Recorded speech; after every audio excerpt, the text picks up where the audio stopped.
Bonsoir, bienvenue dans ce tout nouvel épisode de l'apéro. Comme à mon habitude, je suis accompagné de mon co-animateur, le merveilleux, le fantastique, le clairvoyant, Nils. Et je suis accompagné de mon co-animateur, le parfois jaloux, mais toujours adorable, Arthur.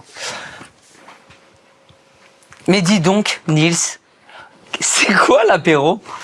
L'apéro, c'est donc un podcast pendant lequel nous allons apprendre à découvrir quelqu'un qui nous entoure, quelqu'un du quotidien, quelqu'un que vous ne connaissez certainement pas, que nous ne connaissions pas, mais que nous allons vous faire découvrir pendant ce podcast autour d'un repas pendant lequel nous allons manger et boire. Tu fais bien de le mentionner, puisque c'est vrai que tout au long de cette émission, nous allons partager un repas, mais aussi boire de l'alcool. Et c'est important pour nous de vous prévenir que oui, il est possible de boire de l'alcool, mais qu'il faut toujours le faire avec modération et ne jamais le faire avec excès. C'est le pire message de prévention que vous ne pouviez jamais avoir. Merci en tout cas à nos auditeurs et aux personnes qui nous regardent d'être indulgents avec nous sur cette nouvelle présentation. C'est si long et comme vous pouvez certainement le remarquer, le repas et les boissons sont à la fin. Nous avons eu pendant ce podcast l'occasion de rencontrer et de pouvoir connaître un petit peu plus Jana à travers différentes choses. Jana, nous te présenterons juste après. À travers des choses comme la famille, ses passions, la spiritualité, mais surtout le houmous. Et moi, je vous propose qu'on revienne au tout début, qu'on revienne à l'apéritif.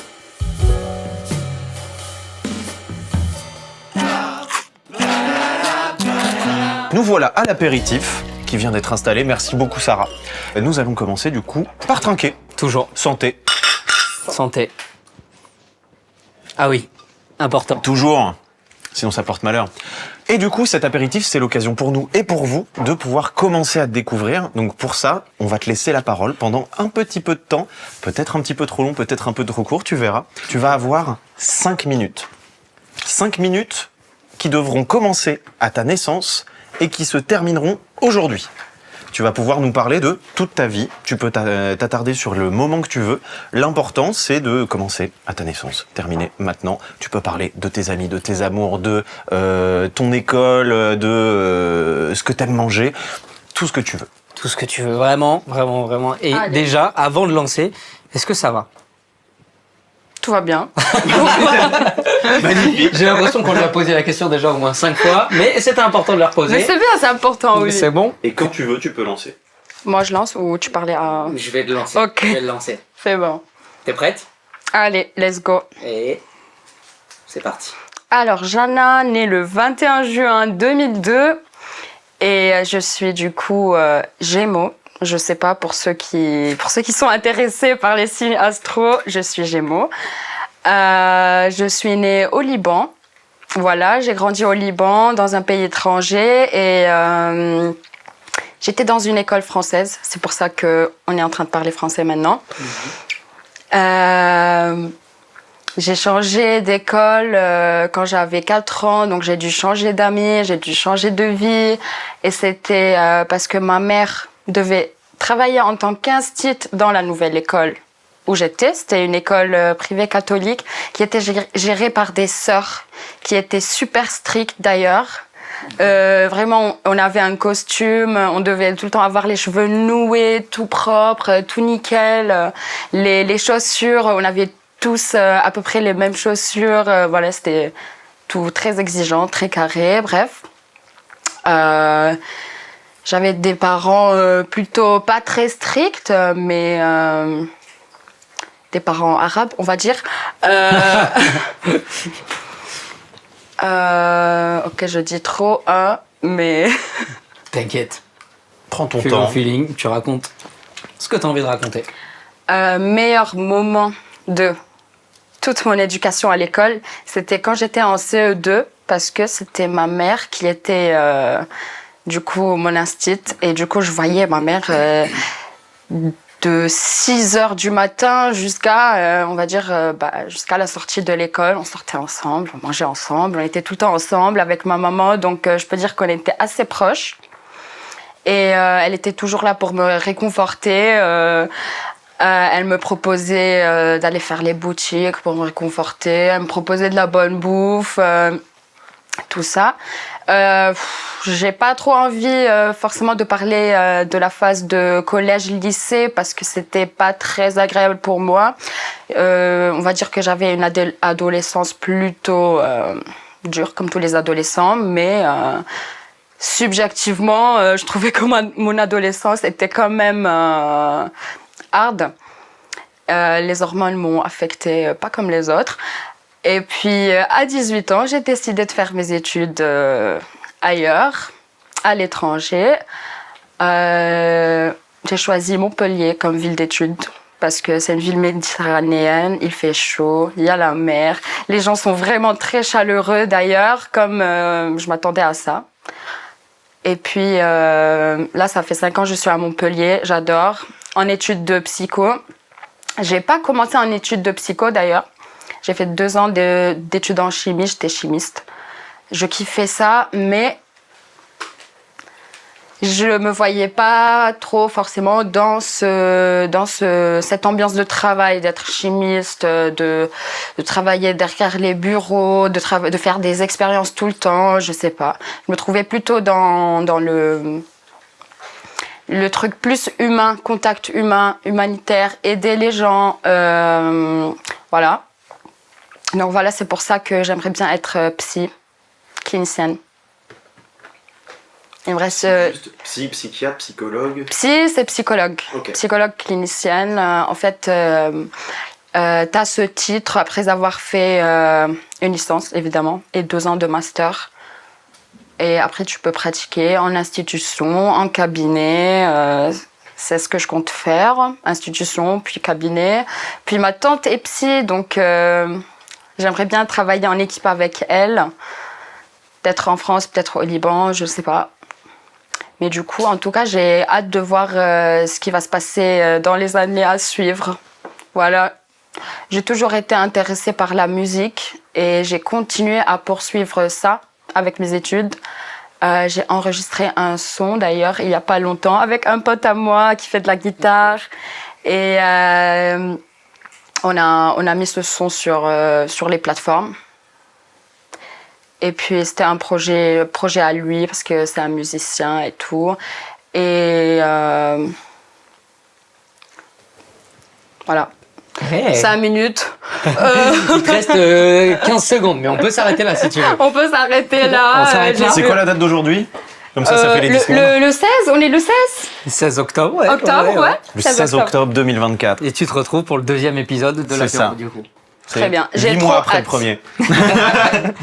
Pile poil. Ok. Magnifique. C'est parce que j'ai pas parlé du collège-lycée, mais du coup j'ai pas envie d'en parler, donc voilà. C'est ton droit. Tu fais ce que tu veux. Il s'est passé rien de spécial. Mais d'ailleurs, moi j'ai une question que j'aime bien avec ce jeu. C'est, est-ce que, là visiblement non, parce qu'il y avait 30 secondes qui restaient à la Oui. fin, est-ce qu'il y a quelque chose où pendant le jeu tu t'es dit « Ah, j'aurais bien aimé parler de ça », mais t'as pas eu le temps? Non, mais c'est juste qu'après avoir, quand on est arrivé vers la fin, je me suis rappelé que, ouais, en fait, j'ai oublié de parler de la musique parce que c'était dans l'enchaînement. Je voulais faire ça après, parce que j'ai commencé à faire de la musique en CE2. Du coup, je voulais dire ça après, tu vois, pour être dans l'ordre chronologique. Okay. Mais j'ai dit à la fin, ouais, d'ailleurs, je fais de la musique, voilà. Mais ouais, mais d'ailleurs, la musique, ça s'inscrit en quoi chez toi? C'est plutôt une passion? C'est quelque chose que tu te vois faire régulièrement ou c'est un truc que tu fais dans ton coin? C'est une passion, mais que j'aimerais bien développer jusqu'à ce que ça devienne un truc que je fais toute ma vie. En fait, j'ai toujours rêvé d'être artiste, chanteuse, musicienne, mais voilà, je trouve que c'est pas très sûr comme chemin de vie. Ouais. Bien sûr, c'est risqué. Malheureusement, parce que je trouve que vraiment l'art, ça doit être plus que ça l'est. Je trouve que c'est un peu... J'ai pas le mot. T'as pas besoin de le trouver, on voit à peu près où est-ce que tu veux en venir sur cette carrière-là. Mais déjà, avant de rebondir moi sur tout ce que t'as dit déjà, comment t'as trouvé l'exercice? C'est dur? L'exercice, tu veux dire... Les 5 minutes là. Ah oui, c'est dur. Hein. Ouais, c'est dur. Même si t'as déjà préparé ce que tu allais dire, même si t'as déjà quelques idées en tête, c'est dur parce que quand tu viens structurer et dire les idées par ordre et t'as pas envie d'oublier une certaine idée, bah... Ah, c'est un peu dur, hein, j'avoue, surtout. C'est dur de parler de soi-même devant des gens, tu vois. Ouais. C'est le coup du chrono, ça met un peu de pression. Mais en vrai, t'as déjà parlé de pas mal de trucs. C'est vachement bien. Parce que nous, en plus, c'est bien parce que ça nous permet d'alimenter nos questions après. C'est un petit piège, en fait, qu'on fait dès le début. Mais non, on est des gros flemmards, en fait, juste d'entrée de jeu. On sait pas du tout comment aborder les sujets. Donc, on laisse la personne parler pendant 5 minutes et on se dit, on trouve des sujets. Ouais, c'est ce que j'ai vu parce que j'étais en train de regarder le timer et ça avançait pas très vite et je commençais à avoir chaud parce que je sais pas de quoi parler de plus. Mais je termine juste sur la musique parce que du coup tu disais que c'est quelque chose où t'aimerais bien en faire un métier. Si, pas demain mais dans 3 ans, on te dit, bah Jana, t'as le choix, soit tu as une carrière musicale qui est faite et tout, et tu vas dans la musique et ça fonctionne vachement bien, soit t'as une carrière de psychologue clinicienne qui est exactement ce que tu voulais faire, travailler avec les gens que tu voulais, etc. Et qu'on te disait tu peux en faire une mais pas l'autre. Laquelle tu privilégierais ? La musique. Ok. La musique, 100%. Non, mais ça mérite d'être sûr. Parce que vraiment, c'est mon rêve d'enfance, tu vois. Donc, je suis très, très attachée à ce chemin de vie, tu vois. Juste les quelques inconvénients d'être dans ce domaine me repoussent un peu vers une autre carrière, mais ça reste quand même mon rêve de carrière, tu vois. Ok. T'as dit que t'avais commencé la musique en CE2, c'est ça à peu près ? Oui. C'est un truc que t'as découvert complètement par hasard ? Ou est-ce que c'est quelqu'un peut-être de ta famille ou quoi qui t'a initié, qui t'a un peu ouvert la porte à ça et t'es tombé dedans, genre ? En fait, c'est trop marrant parce que quand j'étais enfant tout petit, on va dire 2-3 ans, j'avais plein de jouets et parmi ces jouets, j'avais un mini piano. Un piano, voilà, un petit jeu. Je lâchais tout, je jouais tout le temps avec ce piano et je faisais des mélodies, je faisais des trucs. Et ma mère, elle était en mode, je pense qu'il y a du talent là-dedans, hein, parce que vraiment, j'achète tous ces jeux et elle veut juste le piano. Genre, ça fait 5 ans que j'ai acheté ce piano, tous ces nouveaux jeux, elle les veut pas. Donc, elle aurait pu économiser tellement d'argent. Ah oui, hein, j'avoue. Quand j'ai l'âge d'intégrer un truc académique musical, on va dire, 8-9 ans, ma mère m'a dit, enfin non, c'est pas elle qui m'a dit, plutôt c'était moi qui a initié le truc que j'aimerais bien apprendre plus le piano parce que je vois que depuis que j'étais petite, ça m'intéresse et j'ai envie de rentrer dans les profondeurs. Du coup, elle m'a dit, ok, si tu veux, on peut aller au conservatoire, voir comment ça se passe, les inscriptions, tout ça. Du coup, c'est ce qu'on a fait. J'ai fait le conservatoire pendant 8 ans. Ok. Ouais. Ça, t'en as pas parlé dans les 5 minutes. Tu vois, t'as oublié oui, de parler des trucs. Voilà, tu regarde. Parce que j'avais complètement oublié de parler de la musique. Et oui, en piano. Je fais conservatoire piano classique. Bien sûr, à côté, on avait des cours de solfège, de théorie musicale. J'avais théorie musique orientale. C'était la matière la plus dure que j'ai jamais vue. Ah ouais, c'est technique ? Ah oui, orientale. T'as des quarts de ton. Les noms des gammes, c'est un peu... Enfin, c'est dur. Tu vois, c'est dur à savoir, à connaître, à mémoriser, dur même à mettre en œuvre parce que il y a des instruments orientaux et que les instruments orientaux peuvent jouer certaines mélodies. Du coup, conservatoire, j'ai fait ça à côté de l'école, évidemment. C'était un peu dur de gérer les deux parce qu'il fallait vraiment que pratiquer. J'avais des examens devant un jury de plusieurs musiciens, Ça me stressait trop d'ailleurs, juste d'être dans une salle avec 4 juristes et... Elle a ressorti le piano qu'elle avait eu quand elle était petite. Elle a dit ça, c'est celui que je maîtrise le mieux. Mais ouais, ça m'a bien boosté la confiance au fur et à mesure parce que après je suis devenue indifférente devant le public. C'est une question d'habitude au final. Ouais. On s'est habitué et puis en plus au conservatoire ils font des auditions. Genre des fois tous les étudiants ils font des morceaux et il y a tous les parents qui regardent donc c'était aussi une habituation, tu vois. Ouais, bien sûr. Ok. Alors moi, on a discuté avec Jana avant de lancer l'enregistrement. On plaide coupable. Et Je suis désolé. Mais du coup, tu nous as dit que t'aimais bien faire les boutiques, que t'aimais bien l'ambiance de faire les boutiques, que c'était quelque chose qui te plaisait, même si c'est pas forcément un environnement qui est forcément confortable parce qu'il y a plein de gens, etc. Quand tu fais les boutiques, tu te sens bien. Et quand tu nous as parlé justement de ton enfance, tu disais que t'allais faire les boutiques avec ta mère. Est-ce que il y a un lien un petit peu entre les deux, le fait que t'aimes faire les boutiques, est-ce que ça te rapproche un peu de ta mère en un sens ? Je pense qu'il y a sûrement un lien, mais j'ai découvert que c'est lié il n'y a pas longtemps en fait, parce que vraiment des fois je me sentais mal, je me sentais pas bien et je savais pas comment me réconforter. Et du coup je commence à penser comment je faisais avant. C'était ma mère qui me réconfortait, elle faisait comment pour me réconforter. Vas-y, on va manger un bout dehors, puis on va faire les boutiques. C'est un peu dans un sens où dépenser de l'argent, ça me réconforte. Mais les boutiques, c'est un peu particulier parce que c'est une ambiance. Pour moi, c'est toute une expérience qui te réconforte. Tout simplement. Ouais. La bonne musique, la bonne humeur, parce que tout le monde est en train de s'acheter des trucs pour soi, de se faire plaisir. Donc je pense que tout le monde pas tout le monde est content d'être là parce que... Je plaide coupable. J'imagine que les deux cadres devant moi. Voilà. Oh, moi je suis contente d'être là, en tout cas. Là et dans les boutiques. Quand je suis dans les boutiques. C'est au même niveau à peu près? Boutique, c'est un peu plus. Je t'avoue, tout à l'heure, j'ai fait les boutiques, j'étais un peu mieux.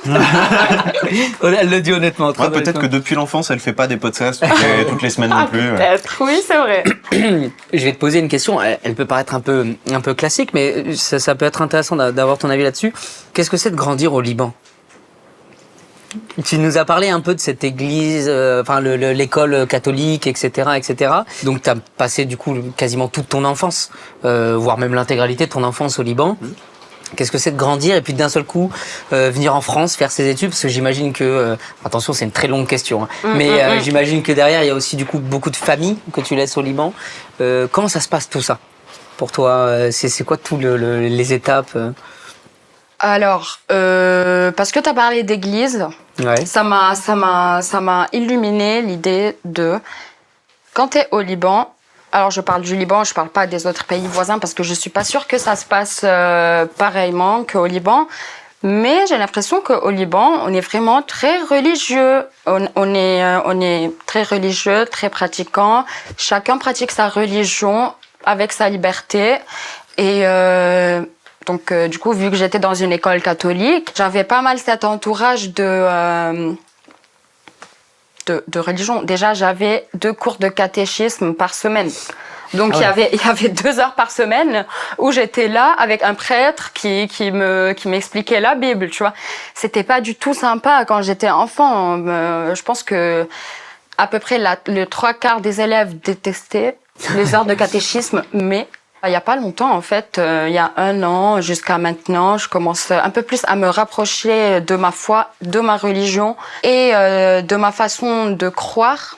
Et je trouve que vraiment les heures de catéchisme qu'on a fait, c'était très très bénéfique parce que oui, c'est de la culture, c'est du rapprochement à ta spiritualité. Tu trouves ta spiritualité.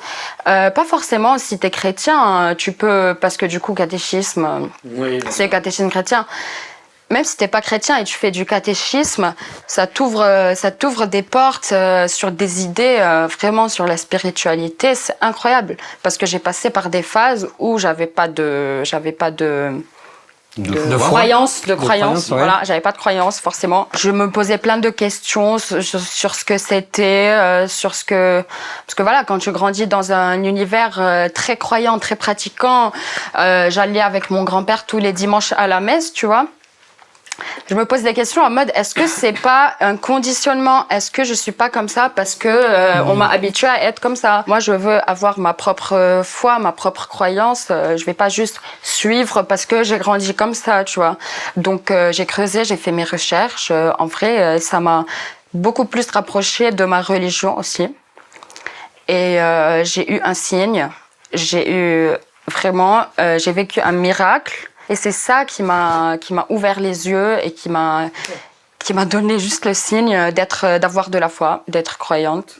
Et c'est à ce moment-là que tu t'es rendu compte aussi que Tout ce que t'as apporté le catéchisme à l'époque. Ah oui, vraiment. Parce que quand ça devient concret, quand tu vois un signe concret devant toi, vraiment là, tu peux plus te poser des questions, tu vois. Ok. Enfin, en tout cas, c'était mon cas. Mhm. Peut-être avec vous, si vous avez un signe, ça va pas forcément vous rendre plus croyant, mais... Non, mais pour toi, en tout Nous, cas, on ça... le verra pas forcément, mais Ouais. après c'est différents points de vue, différentes manières de voir les choses, et donc oui. Donc finalement, toi, ta foi, ta spiritualité s'est déclenchée plus tard, entre guillemets. C'est-à-dire qu'au début, tu as été baigné dedans, mais ça n'a pris sens que tardivement, du coup. En tout cas, plus tard. Mais là, maintenant, après avoir pris naissance, entre guillemets, tu as relativisé sur tout ce qu'on t'avait appris jusqu'à maintenant et tu t'es dit, ok, ça servait pas à rien. Non. Ok. Oui, parce qu'au début, tu as l'impression que tu as les yeux cachés, et on te tient juste la main et on te guide, tu vois, et tu comprends pas trop tu vas où, tu comprends pas trop ce qui se passe sur le chemin. Donc, tu es en mode, ok, on me dit d'aller là-bas, je vais là-bas, genre... Même quand on t'explique, t'es pas trop convaincu parce que t'as plein de questions. C'est normal d'avoir des bien questions. sûr. Si t'as pas des questions, ta voix ne va pas se renforcer, tu vois. Mm. Mais à force d'avoir des questions, je suis arrivée au point où je suis. À quel moment tu as eu ce changement où tu t'es dit ah ben non en fait j'ai la foi? C'était il y a moins d'1 an. C'était c'est récent, c'est très récent, oui, ouais. c'est très très récent. Il s'est passé quelque chose avec mon meilleur ami. C'était il y a quelques mois. En fait, on était en train de parler de foi, de Dieu, de croyance, tout ça. Lui, il est né chrétien, il est baptisé, mais il croit pas. Il croit pas forcément en Dieu. Il est pas pratiquant, tu vois. Et là, il commence à me poser des questions en mode évidemment, c'est les questions que je me suis posées moi-même quand je cherchais ma foi. Il commence à me poser des questions. Là, je commence à vraiment répondre d'une façon, mais il me dit, mais t'es en train de me convaincre, là. Je suis en train de regagner ma foi et tout. Et c'est là que je commence à sentir que ma foi est plutôt forte, tu vois. Genre, j'ai été bâtie... T'as été Dans bâti mon comme ça. inconscient, Qu'est-ce que dans tu- mon inconscient, j'ai des trucs. Dans mon inconscient, oui, ok, j'ai du d'accord. bagage, je sais pas, c'est ressorti maintenant quand mon meilleur ami a lancé le sujet. J'étais en mode, mais c'est vrai en fait. Vu que je pense ça, pourquoi je suis pas aussi croyante, aussi pratiquante. Et là, mon meilleur ami, bah, il est devenu plus pratiquant que moi, on va dire. Ah ouais, D'accord. ah ouais, carrément. Il m'a dit, Jana, merci, mais tu m'as montré Dieu, tu m'as... Et là, il est trop content avec sa foi et je suis trop contente pour lui parce que, on va dire, il a trouvé son chemin, mais c'est pas forcément le seul chemin qu'il a à trouver dans sa vie. Mais il a retrouvé un chemin. Et je suis contente pour lui parce que quand tu peux... Aider quelqu'un? non. Bah, je dis non. Non. Mais bien tenté. Mais c'est pas grave. Quand tu peux. Non, pas toi, c'est pas grave. C'est pas grave, je veux Arthur, pas c'est dire pas mon grave. idée. C'est pas très. Ça n'a pas trop changé le contexte. Ok, mais c'est finalement en aidant quelqu'un que tu t'es rendu compte que tu as toujours été croyante et que ta croyance était forte, quoi. C'est ça, parce que. Personnellement, si j'avais pas un prêtre aussi proche de moi quand je grandissais pour m'aider, parce que moi j'étais vraiment une enfant très curieuse, j'allais à l'église pas juste pour aller à l'église. Tous les dimanches, j'allais à l'église, j'avais 10 questions de préparer à poser au prêtre parce que j'étais en mode vraiment, ok, toi tu dis des trucs, tu pries et tout, mais c'est quoi ça? Pourquoi je dois croire en ça? Tu vois, j'ai posé plein de questions et il a vraiment su bien me guider. Et du coup, j'essaie de faire pareil. En plus, si c'est un ami à toi qui te dit ça, c'est beaucoup mieux que si c'est un prêtre qui te dit ça, parce que tu fais plus confiance à un ami qu'à un prêtre, j'imagine. Ouais, ça se comprend. Je suis assez ouais. d'accord. Ouais. Donc, T'as des frères et sœurs? j'ai un petit frère. Il est né en 2005, donc il a 19-20 ans. Toujours au Liban ou... Oui, toujours au Liban. Il fait ses études là-bas, mais en ce moment, vu que la situation n'est pas très stable, interruption des études pour un moment. Ouais, bah oui. Voilà. Et là-bas, il y a aussi ta maman, Oui. tout ce que tu nous dis depuis tout à l'heure. C'est dur. J'imagine que ça doit être un peu dur, cette séparation. Comment tu gères ça, si c'est pas indiscret, hein, mais comment tu gères ça, savoir qu'une partie de ta famille est toujours au Liban, toi ici? Tu veux dire en ce moment, pendant la situation particulière, ou depuis que je ne suis plus? Bon, j'imagine que en ce moment, ça doit rajouter Oui. une difficulté supplémentaire qu'on comprend tout à fait malheureusement, tu vois. Mais en globalité, comment tu gères ça, toi? Alors, je dis que j'étais extrêmement proche à ma mère, mais j'étais aussi proche à mon père. Mes parents, ils sont ensemble. Du coup, j'ai grandi dans la maison avec mes parents et mon petit frère. Et on était très proches comme famille, pas juste avec mes parents, même avec la famille lointaine, mes cousins, ma tante, mon oncle, on était vraiment très proches et on habitait vraiment à côté, donc on se voyait quasiment tous les jours, tu vois. Donc la séparation, c'est pas juste de mes parents, mes cousins, mes tantes, tout ça. Les premiers 2 ans, quand je suis venue en France, je gérais pas ça du tout. J'étais en complet déni. J'arrivais pas, c'était trop dur. Et j'étais en déni, mais du coup, quand ça m'est revenu à l'esprit, je me rends compte que ouais, c'est dur que quand quelqu'un te manque, c'est dur, mais je voulais juste pas y penser parce que c'était dur. Mais du coup, c'est dur et je l'assume maintenant parce que c'est un choix que j'ai fait. Heureusement que j'ai fait ce choix parce que sinon, là, j'aurais été sans études. C'est un truc vraiment très important pour moi de faire des études et de finir psychologue. Ou chanteuse. Ou chanteuse, bien sûr, mais pas d'études pour ça, hein, c'est un talent. Heureusement. Mais du coup, voilà, je suis focalisée sur mes études et puis j'espère que mes parents et ma famille resteront sains et saufs dans cette situation délicate. On le souhaite à toutes les familles d'ailleurs. Ouais. Voilà. En fait, depuis que je suis venue en France, j'ai remarqué que je suis devenue beaucoup plus proche à mon père qu'à ma mère. Okay. Enfin, pas beaucoup plus proche, mais on s'est rapprochés quand même. C'est devenu au même niveau de proximité qu'avec ma mère. Et ça m'a fait trop plaisir parce que j'ai découvert mon père parce qu'on n'était vraiment pas du tout proches. On se parlait pas, on se parlait maximum pendant 5 minutes, tu vois. Après, d'accord, c'est bon, vraiment au moment où t'es parti, t'es parti en France que là il y a un rapprochement. On commence à se parler beaucoup plus, je commence beaucoup plus à me confier à lui, je me sens beaucoup plus confortable à me confier à lui, surtout parce que c'était moi qui me sentais pas assez à l'aise avec lui, mais on est devenus très proches et je vois très très très de ressemblances de caractère. Tu découvres ça au fur et à mesure. Et moi, oui. Donc on pourra vraiment très bien s'entendre. Trop bien. Et tu penses que c'est l'âge, la distance, un mélange des deux qui fait que justement tu as pu te rapprocher de ton père? C'est un mélange des deux, mais aussi un troisième facteur, c'est que je pense que j'ai vraiment beaucoup mûri avec la licence de psychologie. J'ai appris plein de trucs et je commence à tolérer beaucoup plus de trucs qu'avant. Tu comprends mieux tu relativises, etc. Enfin, tu non, comprends je comprends tout. tout. Comprends tout, ça y est. Bah ouais, c'est l'effet de la licence de psycho. Je comprends tout ce que je ne comprenais pas et tout ce qui me gênait, on va dire, mais là, c'est beaucoup plus tolérable qu'avant. Ouais, t'arrives plus facilement à te mettre à sa place, du coup, et peut-être comprendre ses réactions. Exactement, comprendre tout ça, ouais. à sa place, c'est ça. Super intéressant. Okay. Parfait. Et ben, on passe à la suite.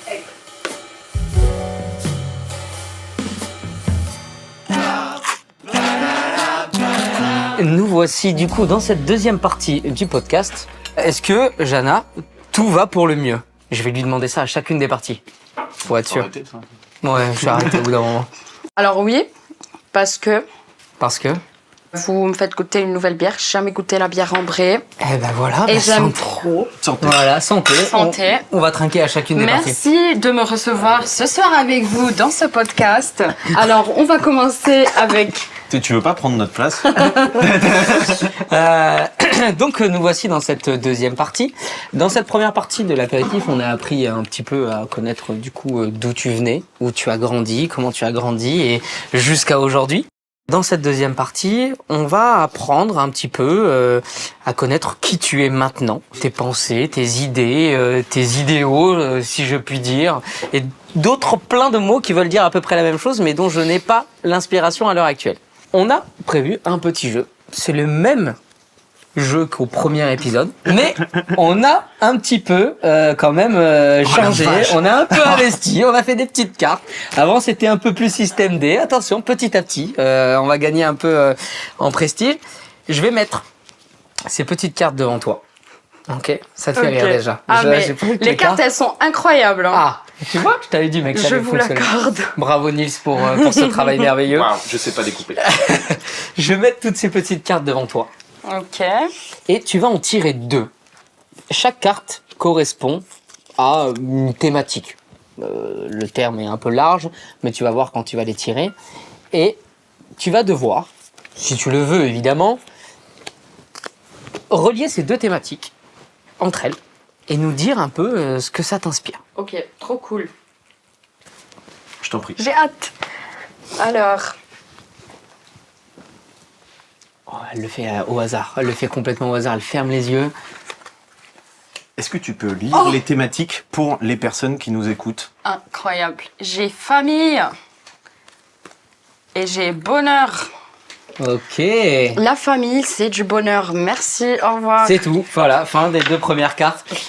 Non, moi je suis curieux du coup. Est-ce que, par exemple, une question que j'aimerais bien te poser par rapport à ça, est-ce que la famille c'est une majeure partie de ton bonheur, on va dire, dans ta vie?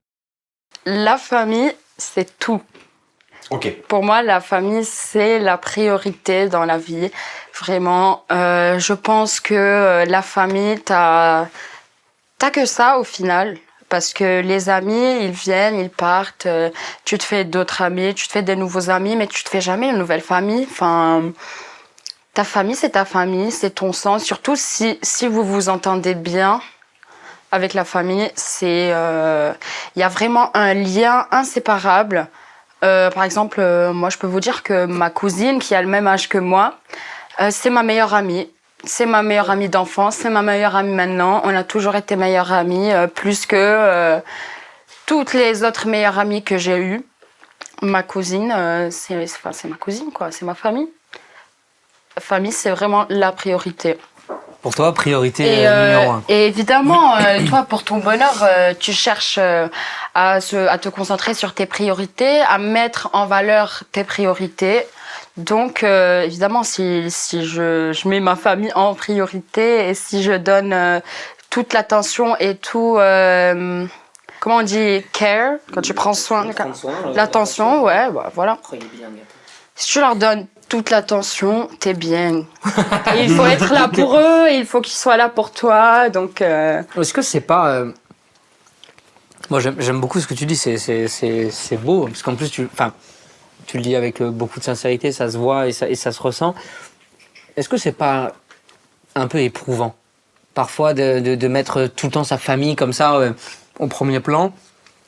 Est-ce qu'on n'a pas tendance, à un moment donné, à presque s'oublier, en fait, et à faire passer uniquement que sa famille devant? C'est pas difficile, parfois?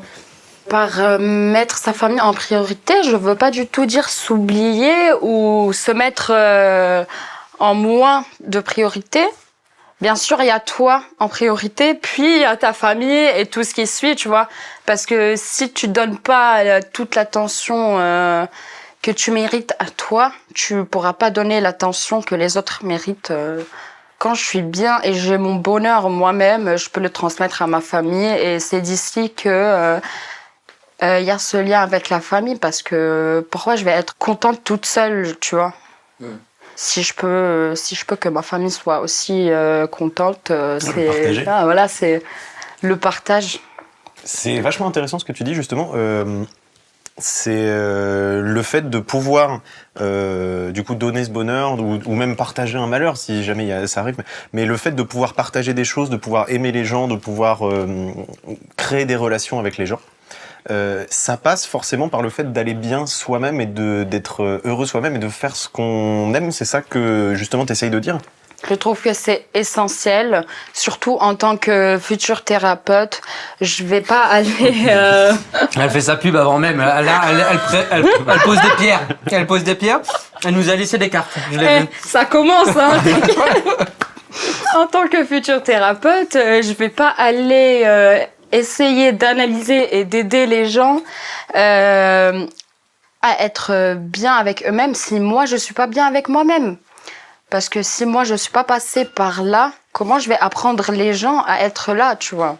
Je trouve que quand tu as eu l'expérience personnelle toi-même vers le bonheur, tu peux beaucoup mieux aider les gens à y arriver, tu vois. C'est pour ça qu'il y a la thérapie individuelle. Ça s'appelle thérapie individuelle. C'est une thérapie que tu fais avant de devenir thérapeute. Alors, elle n'est pas obligatoire en France, mais je sais qu'au Liban, elle est obligatoire. Donc, avant d'être thérapeute, tu es obligé de passer un concours et quelques heures de thérapie individuelle, juste pour te guider, déjà pour que tu sois plus apte à accepter les émotions des gens. Et puis pour que tu sois au mieux possible pour pouvoir aider les gens. Parce que si toi, t'es pas bien, tu peux pas transmettre cette énergie positive. C'est des vibrations, c'est des énergies au final. Si t'es pas bien, t'es pas positif, les autres vont le sentir, ça va se transmettre, ça va pas vraiment aider les patients, je trouve. Tu parles du chemin du bonheur. Enfin, moi, de mon expérience, c'est fluctuant. C'est vraiment un encéphalogramme, quoi. Ça va vers le très bien, ça peut aller vers le très mauvais. Mais si justement il faut justement pas être forcément malheureux pour pouvoir transmettre cette énergie, ce genre de choses, il y aura forcément, enfin, je te le souhaite pas, mais très certainement il y aura des moments où tu seras malheureuse et que tu seras déjà thérapeute et que tu parleras toujours à ta famille. Est-ce que justement dans ces moments où t'es pas bien, est-ce que justement la thérapie est plus compliquée et est-ce que tu as tendance à le partager avec ta famille? Je reprends encore une fois les cartes. Quand justement ça va pas forcément bien, est-ce que t'en parles à ta famille ou tu attends justement de toi être bien? Bien sûr qu'il y a des moments où on va pas être bien. Parce que si t'es pas bien à un moment, tu peux pas rebondir pour être au mieux que tu peux, tu vois. Donc évidemment qu'on va tous fluctuer entre bien et pas bien, et même quand je suis pas bien, je suis là pour ma famille et ma famille est là pour moi, tu vois. Parce que on est là pour s'entraider, on est là pour se transmettre, si moi je manque d'énergie, tu vas venir me donner de l'énergie, de la force, de la confiance en moi-même. C'est comme ça qu'on s'entraide surtout. La famille, je trouve, c'est bien parce que il y a pas autant de jalousie que entre des gens pas de la même famille, par exemple des amis. Beaucoup plus facilement. Ça dépend des familles, oui. Mais Elle nous en bon, je parle plutôt de ma famille que je Bien trouve sûr. saine, on va dire. Bien sûr. En tout cas, c'est l'environnement dans lequel j'ai grandi. Donc, pour moi, c'est l'environnement sain. Quand il n'y a pas de jalousie, tu sais que l'autre personne, elle dit ça vraiment pour ton bien, pour le coup, tu vois. Donc, Je l'ai senti là, tu sens le vécu là. Vraiment. Vraiment pour ton bien. Mais je trouve qu'il y a une différence entre être content et être joyeux. Tu vois. Il y a être content, c'est juste genre t'es content. Aujourd'hui je suis contente parce que j'ai reçu un nouveau cadeau. Mais je suis joyeuse toute ma vie. Moi je suis une personne joyeuse. C'est un trait de mon caractère, tu vois. Je suis joyeuse, lumineuse. C'est ça le bonheur pour moi. Le bonheur, c'est pas d'être toute sa vie content ou bien ou au max, tu vois.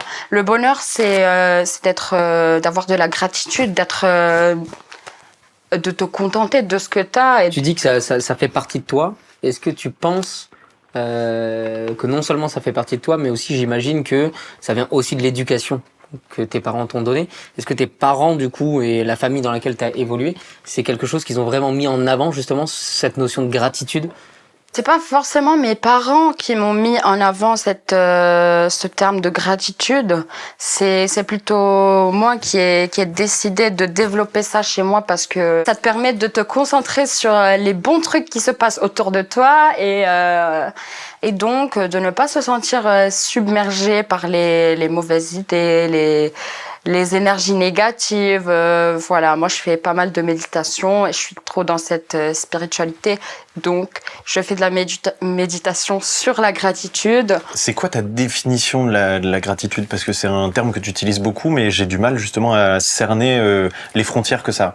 Alors je vais te dire comment moi je comprends la gratitude. Bien sûr, parce que cette émission c'est par rapport à toi. Je suis pas le dictionnaire Larousse français. La gratitude pour moi, c'est juste d'être content et enfin content. On va pas dire content parce que tu vas me dire c'est quoi ta définition de content. Ça va jamais finir. De te Je suis un dictionnaire, enchanté. De te contenter de ce que toi t'as et de ce que les autres n'ont pas, parce que parfois tu te dis pourquoi ça m'arrive qu'à moi, tu vois. Mais de l'autre côté, ok, pourquoi ça t'arrive qu'à toi, mais en même temps, il y a de bons trucs qui sont arrivés que à toi, tu vois. Aussi, c'est ça d'avoir la gratitude. Très bien, moi je sais pas si t'as une autre question, mais moi je veux bien tirer 2 autres cartes. 2 là. autres cartes, je suis chaud. Allez. C'est 2 cartes. Allez. Temps, passion. On a Ouh, temps, passion. Ça fait écho avec ce qu'on parlait tout à l'heure, finalement. Pour commencer, il y a une phrase dans laquelle je vais mettre ces 2 termes et qui va expliquer tout ce que je vais dire par la suite. Tu l'avais préparé avant, ces phrases? Ah, j'avais tout prévu. J'ai fait toutes les combinaisons de toutes les 2 cartes qui peuvent me... Elle a révisé son ouais, texte. T'inquiète. Donc, il faut jamais dire « j'ai pas le temps pour pratiquer ma passion ».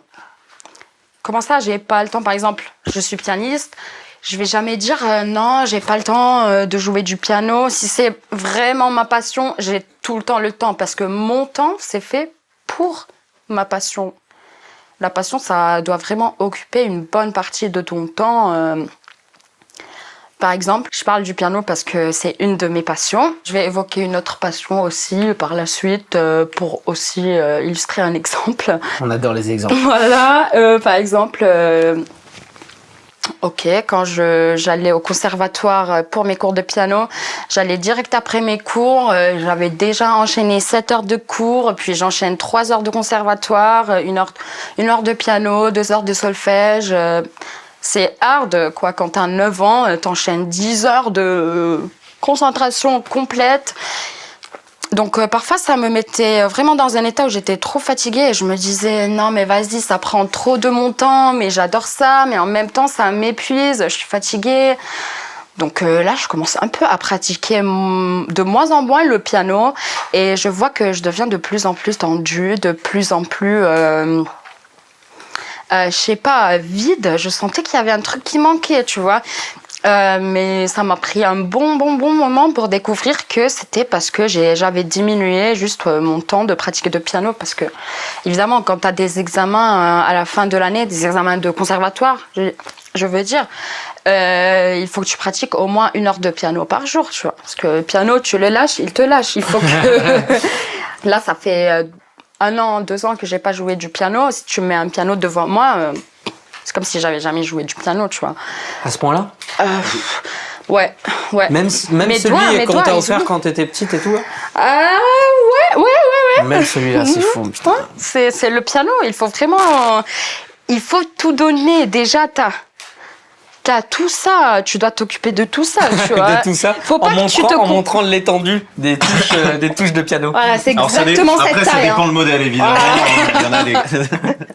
Il faut que tu t'occupes de chaque octave, de chaque touche, de chaque ton, de chaque demi-ton. Il faut que tu donnes tout ton temps pour le piano, pour qu'il te donne la bonne musique, la détente. C'est une thérapie en soi. C'est presque même...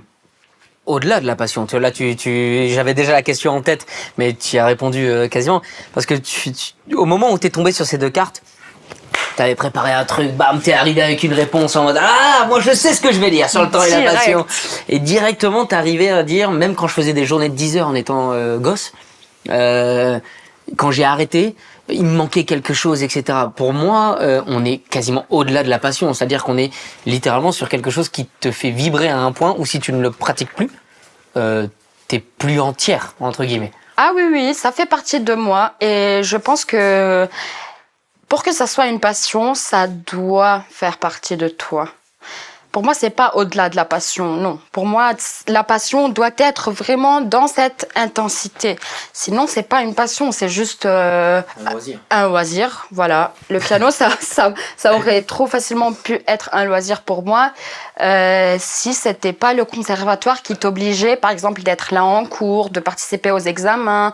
Par exemple, si j'avais un prof particulier qui venait chez moi à la maison, je pense que ça aurait plus été un loisir que une passion parce que tu rentres pas autant là-dedans. Et moi, de base, je voulais rentrer dans les profondeurs et j'ai trouvé ça au conservatoire. Donc, c'était nickel pour moi et c'est devenu ma passion. Je m'y attendais pas du tout à ce que ça prenne autant de place dans mon cœur et autant de place de mon temps. Mais je regrette zéro.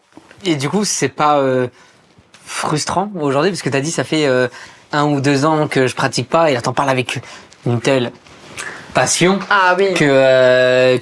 qu'on sent vraiment que c'est hyper important.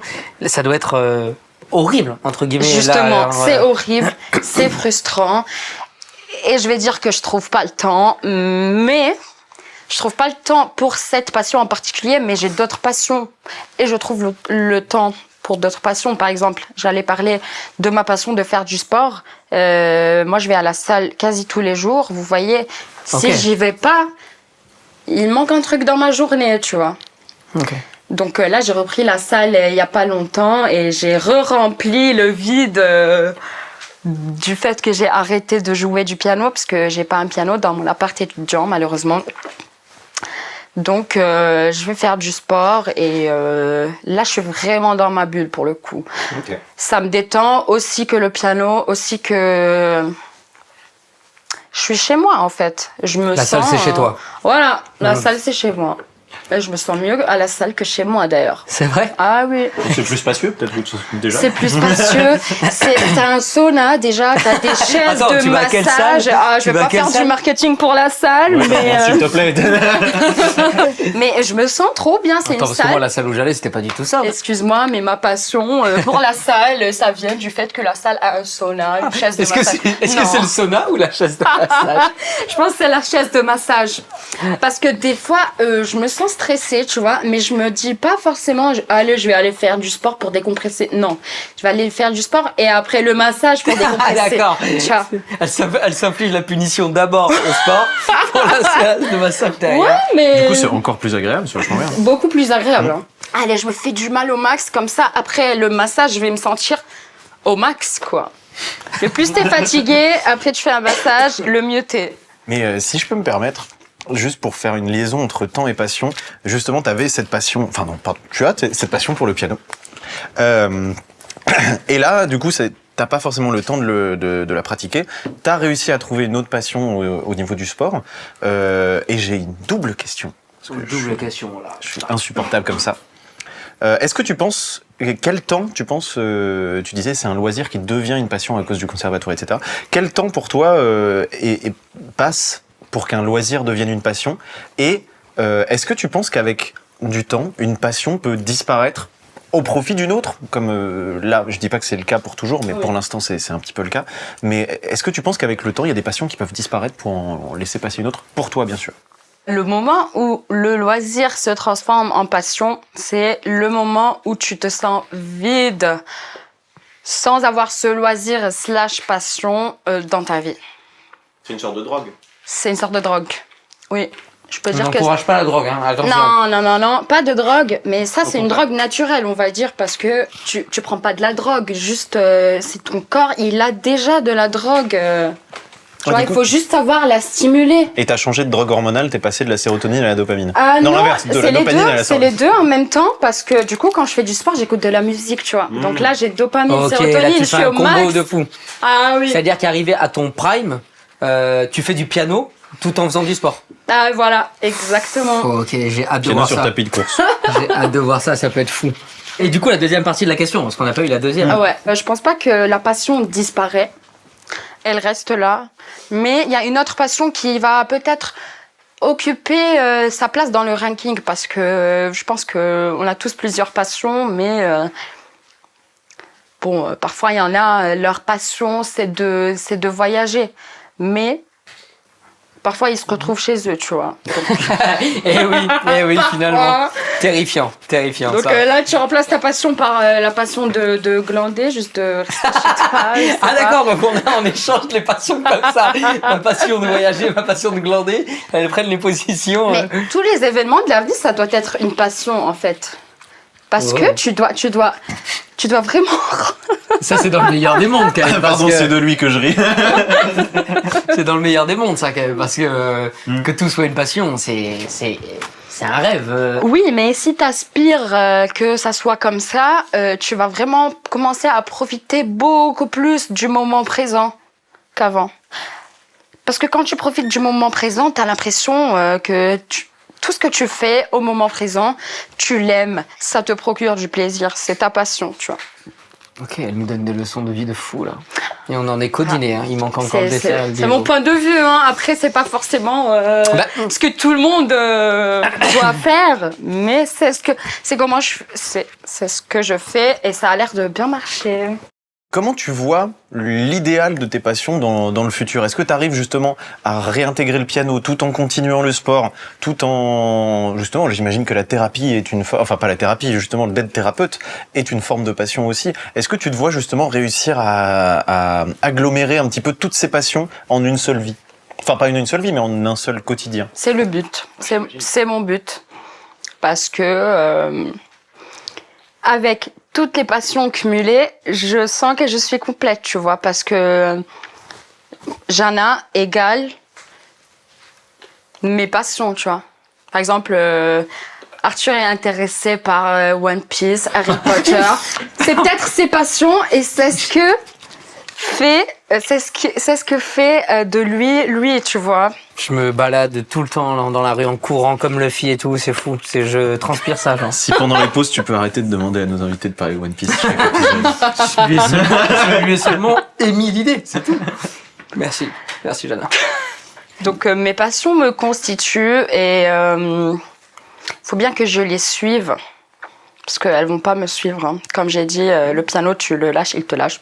Mais elles nous construisent aussi, justement. Elles nous construisent, ouais, mais tu veux dire que si ma passion de jouer du piano m'a assez construit, j'arrête, après c'est bon, j'ai plus besoin de cette passion? Non, c'est pas ça. Moi, je pense que justement, c'est les deux sont liés. D'un côté, nous, justement, on crée cette passion, on travaille cette passion petit à petit, etc. Ça nous donne du plaisir, etc. Mais de l'autre côté, le piano, tu vas avoir donc une culture, tu as fait du piano classique, tu vas avoir une culture de la musique justement classique, baroque, romantique, etc. Et du coup avec ton solfège aussi de la musique orientale, ce genre de choses. Tu vas avoir une dextérité au niveau des doigts qui est différente, une manière de justement pouvoir... parce que le piano justement, on a vu que ça permettait de réfléchir aussi de manière différente parce qu'on est obligé, c'est pas forcément facile pour tout le monde, mais de justement travailler les deux mains de manière différente avec des intensités différentes, avec des doigtés différents, etc., des rythmes différents. Et en fait, tu travailles cette passion qui te fait du bien, que t'es heureux, mais en fait, cette passion te travaille un petit peu en elle-même aussi. Plus tu vas écouter de musique, plus tu vas être intéressé par la musique, plus tu vas travailler la musique, plus tu vas être intéressé par aussi les autres musiciens, leur manière d'approcher la chose, etc. Donc, pour moi, je pense que justement, ça te travaille justement des deux côtés. Ah, je suis complètement d'accord. Hein. Évidemment que ça me travaille parce que si ça n'avait aucun effet sur moi, dans le sens où ça ne permet pas de me développer, j'aurais pas été autant addict. Ok. Parce que la drogue, je dis pas qu'il faut prendre de la drogue, mais les gens qui prennent de la drogue, ils suivent la drogue pour l'effet que ça donne, pas juste le fait que t'es euphorique, le fait que, par exemple, je prends la drogue en festival. À chaque fois que je vais en festival, j'aime bien les festivals, j'aime bien prendre de la drogue, tu vois. Par exemple, j'aime bien me détendre. À chaque fois que je veux me détendre, je vais jouer du piano. Le piano aussi, ça développe mes deux hémisphères, tu vois. Donc, ça me donne encore envie parce que ça me fait plus de bien que juste le fait de me détendre, tu vois. Genre, il y a plein de trucs derrière ça. Et tu l'as assimilé, de toute façon. Tu l'assimiles, exactement. Tu t'assimiles ça à plein d'autres... plein d'émotions, je vais dire. Eh ben, super. Je pense que on peut conclure sur ces belles paroles cette deuxième partie, donc notre dîner. Chérissez vos passions. Et elles vous chériront. Choisissez des passions, mais choisissez-les bien, parce que vraiment, elles vont vous accompagner vraiment très très loin. Ah, c'est une drogue. Hein. Ah, c'est une drogue de fou. Comme One Piece, finalement. Allez, on arrête là de suite. Je suis désolé. Je me suis emporté de fou. Merci Jana pour ces précieux conseils sur les patients et sur les salles de sport et les pianos. J'adore. Et je pense qu'on peut cut pour cette partie-là.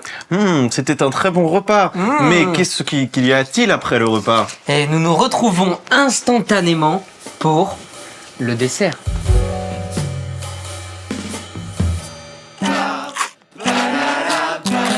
Et on arrive pour le dessert. Donc on a appris à connaître un petit peu ton histoire, on te connaît un petit peu mieux aujourd'hui.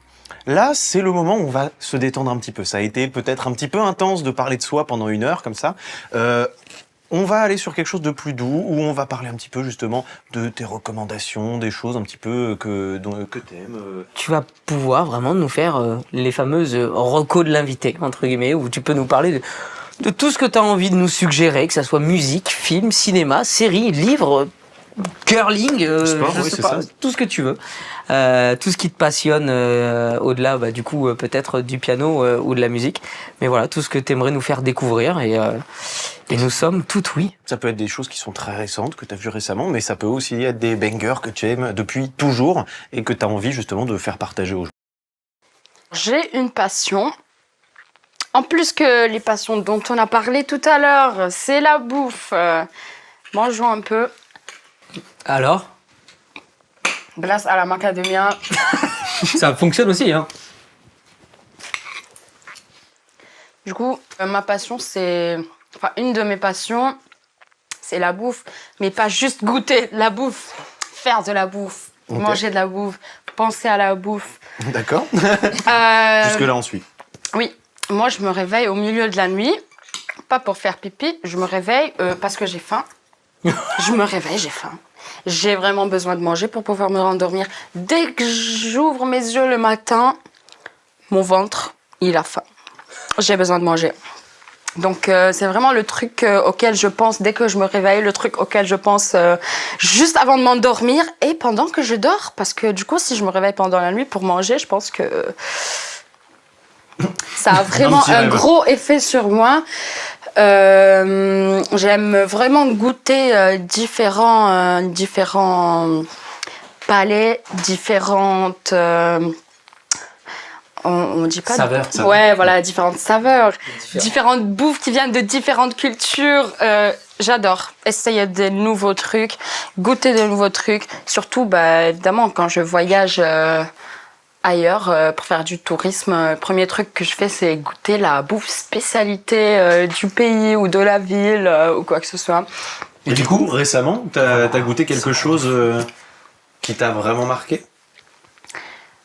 À part ces cookies, bien sûr. Ouais. Récemment, j'ai goûté... Ouais. Récemment, j'ai goûté des couteaux. Couteaux de mer. Ça doit faire super mal. Ah d'accord. J'en étais sûr. Je suis désolé pour ça. Ah ouais, j'ai goûté les couteaux et vu que je kiffe les fruits de mer, mais j'ai pas goûté tous les fruits de mer, évidemment. J'ai eu la chance de goûter les couteaux et j'adore ça. Enfin, déjà, c'est bizarre, ça s'appelle couteau, mais ok. Pour la forme, peut-être? Ouais, peut-être. Peut-être. Mais ça pique pas, donc... Ça coupe, par contre. Ça coupe, ouais. Ah ouais, c'est vrai, je te jure. Ah, la carapace, genre. Eh ouais, si tu prends sur le côté, ça peut être très profond. Ah, ok, ça s'explique, du coup. Ouais, Moi, j'étais ça en train de me coupe, battre hein. les cookies depuis 20 minutes là. On va goûter les... Mais du coup, là, tu nous parles de bouffe, bon, j'imagine que t'aimes bien cuisiner, etc. Ouais, elle a pas du tout acquiescé de suite, j'ai paniqué. Là, c'est pas un instant, ok. Mais là, si je te demande ton plat préféré, direct, sans réfléchir, comme ça. Hummus. Hummus. Ouais. Ok. C'est pas un plat, mais le truc que je kiffe le plus manger et cuisiner, c'est le hummus. Tu peux faire plein de variétés, plein de goûts différents. J'allais dire. Le petit ingrédient qui fait que pour toi, le houmous, il prend toute sa saveur et c'est le truc qui devient déjà d'un truc extraordinaire à un truc sublime, c'est quoi? Parce que ça dépend des gens, j'ai découvert ça. Ah oui. Les gens ont plein de trucs différents. Le pois chiche. Ouais, non, c'est bon. Ah, je suis ok. d'accord. Ah, mais non, mais... Non, mais le pois chiche, il est de base. Je sais, mais ironiquement, je suis complètement d'accord avec Arthur parce que... Comment ça, ironiquement? Ironiquement, parce que toi, tu disais ça, voilà, pour rigoler, le pois chiche, non? Non. Ouais, bon, Pas si, je forcément. l'avoue, Si, si, je l'avoue. Au début, un petit peu. Peut-être. Au début, un petit peu. Je sais pas, mais du coup, en tout cas, je sais que plein d'autres cultures, autres que la culture libanaise, de laquelle le houmous vient, Ils aiment bien mettre de la betterave, de l'avocat, du basilic. Genre À la place du pois chiche ou en plus du Non, pois chiche en plus du pois chiche, pour Ah ouais. revisiter un peu le houmous. Ce que je trouve super bon. J'ai déjà goûté du houmous à la betterave, du houmous à l'avocat, du houmous au basilic et c'est super bon. Mais vraiment, je trouve que le houmous nature, houmous avec du tahini, c'est la meilleure combi. Avec juste de l'huile d'olive, avec du pain pita, je trouve que c'est le meilleur truc. Avec des morceaux de pois chiche ou sans les morceaux de pois chiche? Ah, les morceaux de pois chiche, ça rend ça 100 fois meilleur. Ah ouais, mais attention, elle parle vraiment avec beaucoup de passion. Justement, Faut pas c'est pour ça, moi, déconner je sur trouve le c'est une houmous, vraie là. passion, tu te rends pas compte. Faut pas déconner avec le houmous. Et je fais du houmous maison, évidemment, passion de houmous. Bon, ok, bah ta recette, là, direct. Enfin, sauf si c'est secret, genre. Ah non, c'est pas secret, mais... Et on va changer de setup pour pouvoir faire une émission de cuisine. Allez, hop. Qu'on lui apporte des pois chiches. Alors, le plus important pour moi, dans le goût du houmous, c'est l'ail. Ok, il y en a plein qui mettent pas de l'ail dans le houmous. Et ouais. Mais... Je me suis étouffé et tout. C'est-à-dire que vraiment, elle nous a regardé, elle a fait « Et ouais ». Non, parce que Nice a fait une tête en mode ouais, c'est vrai. Non, ce passage, justement, j'étais là, quoi? Ah ouais? Ouais. Tu savais pas qu'il y Bah en non. avait, ils mettent pas de l'ail. Non, pour moi, c'est genre primordial dans le houmous, là. Je sais, bah pour moi aussi, mais j'en ai goûté Ouais, de plein de houmous. Le fou en houmous. Je crois Il y a pas que d'ail. c'est quand même la discussion qui est la plus Animée. depuis le début, c'est vraiment Le houmous. C'est pas du tout ses passions pour le sport, Ouais, c'est ça. le piano, ou son La enfance au famille, Liban. voilà, non, non. c'est le houmous qui est très important là. Ok, premièrement, c'est hyper protéiné le houmous. Ah ouais, mais ça revient avec le sport. Ah bah oui, bien sûr, c'est relié. Est-ce que tu fais des shakers ou houmous? Ah, shaker houmous, shaker viande hachée. Non, c'est bon. J'ai plus envie de mon Allez, dessert. on parle plus de bouffe, Next. on passe Non, on n'a pas fini des sur... shakers viande Mais on hachée, n'a pas fini la recette. On n'a pas fini la recette, on n'a pas fini la recette. Du coup, recette du houmous, on a l'ail, le primordial, puisqu'il vient juste après en importance, c'est le citron, le jus de citron, c'est hyper bon. Il vient quand le pois chiche? Moi, j'aime bien le... Mais attends, j'aime D'accord. bien le houmous Détends-toi. bien citronné. Hein. Les assaisonnements, ça vient avant le pois chiche, parce que tu peux très bien faire... c'est très facile de faire un houmous, mais c'est pas facile de faire un bon houmous, tu vois. Oh, ok, catchphrase. Très très bonne, ok. Bah ouais, tu peux juste mettre pois chiche, fromage blanc, comme les houmous pas traditionnels, mais ça va pas être la même chose que pois chiche, tahini, citron, ail, un peu d'eau ou de glaçons pour rendre tout ça très très léger, très crémeux. Incroyable. Glaçon. Ouais, Ah, ça donne un peu effet quand tu fais de la glace, tu vois. ok. Ça devient très crémeux, très doux. Tu vois, les petits points dans le houmous, là, ça part. Astuce de ma grand-mère. 1 ou 2 glaçons dans ton houmous, dans le mixeur. Ça rend ça incroyablement doux. Donc finalement, ta recette du houmous, c'est ail, citron, pois chiche et 2 glaçons. Et le tahini, le plus important. Ah, et le tahini, mais bien sûr, je voulais savoir si tu suivais de fou, c'est quoi le tahini? Alors, le tahini, c'est une purée de sésame. C'est-à-dire, tu prends les graines de sésame et tu les fais en purée. Ça donne une sorte d'huile. En fait, c'est comme de l'huile de sésame, mais c'est une pâte. Tu gardes tout le sésame. Tu ça, le c'est dans lâches tous les n'importe houmous, ça? Ça, c'est dans tous les houmous, Ah c'est ça? non, non. Je pense que le mousse qu'on a mangé tout à l'heure, il n'y avait pas de tahini dedans. Ah ouais, tu mais vois. je l'ai senti. Non, mais je l'ai mangé, Direct. je me suis dit, c'est sûr, il n'y a pas de tahini, c'est sûr. Mais ça n'empêche pas qu'il soit bon, tu vois.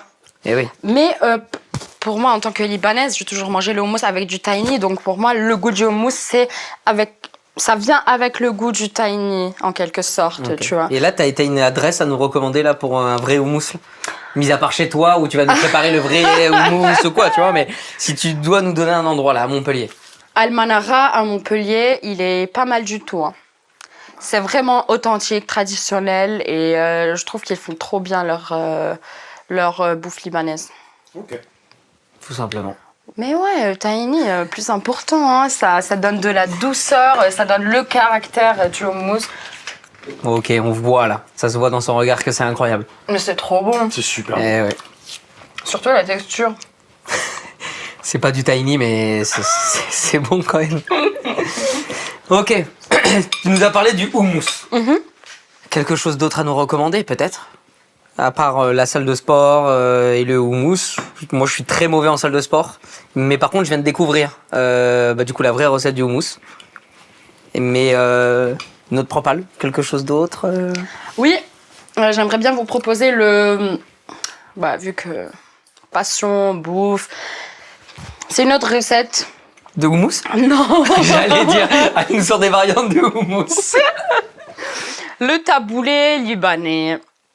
C'est un vrai dilemme dans les pays occidentaux.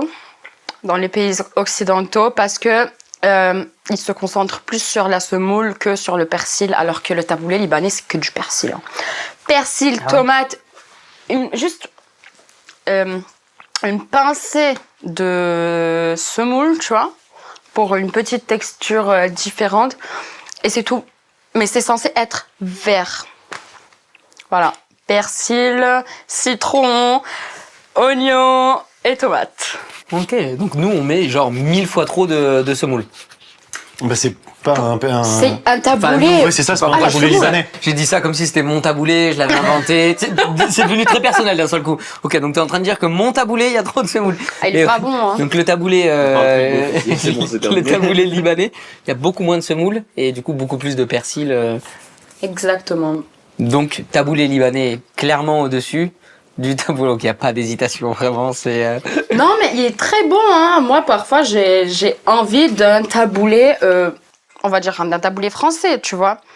Mais c'est complètement différent, je trouve. Je trouve que c'est pas bon d'appeler ça taboulé libanais. Taboulé juste, ok. Ah ouais, mais il y a des gens qui appellent ça taboulé libanais en mettant justement plein de semoule dedans, parce que souvent, moi je vois taboulé, mais je vois pas forcément taboulé Parfois, libanais. ils mettent pas taboulé libanais, ils mettent taboulé à la libanaise. Ils Ah. mettent à la libanaise parce qu'ils ont mis un peu de persil dedans. On sent que ça l'attend un peu là, tu vois. Quand elle passe devant les taboulés à la libanaise, qu'elle voit 3 morceaux de persil. C'est ça, ouais, je comprends. Je pense que les Libanais, on est un peu comme les Italiens sur la bouffe.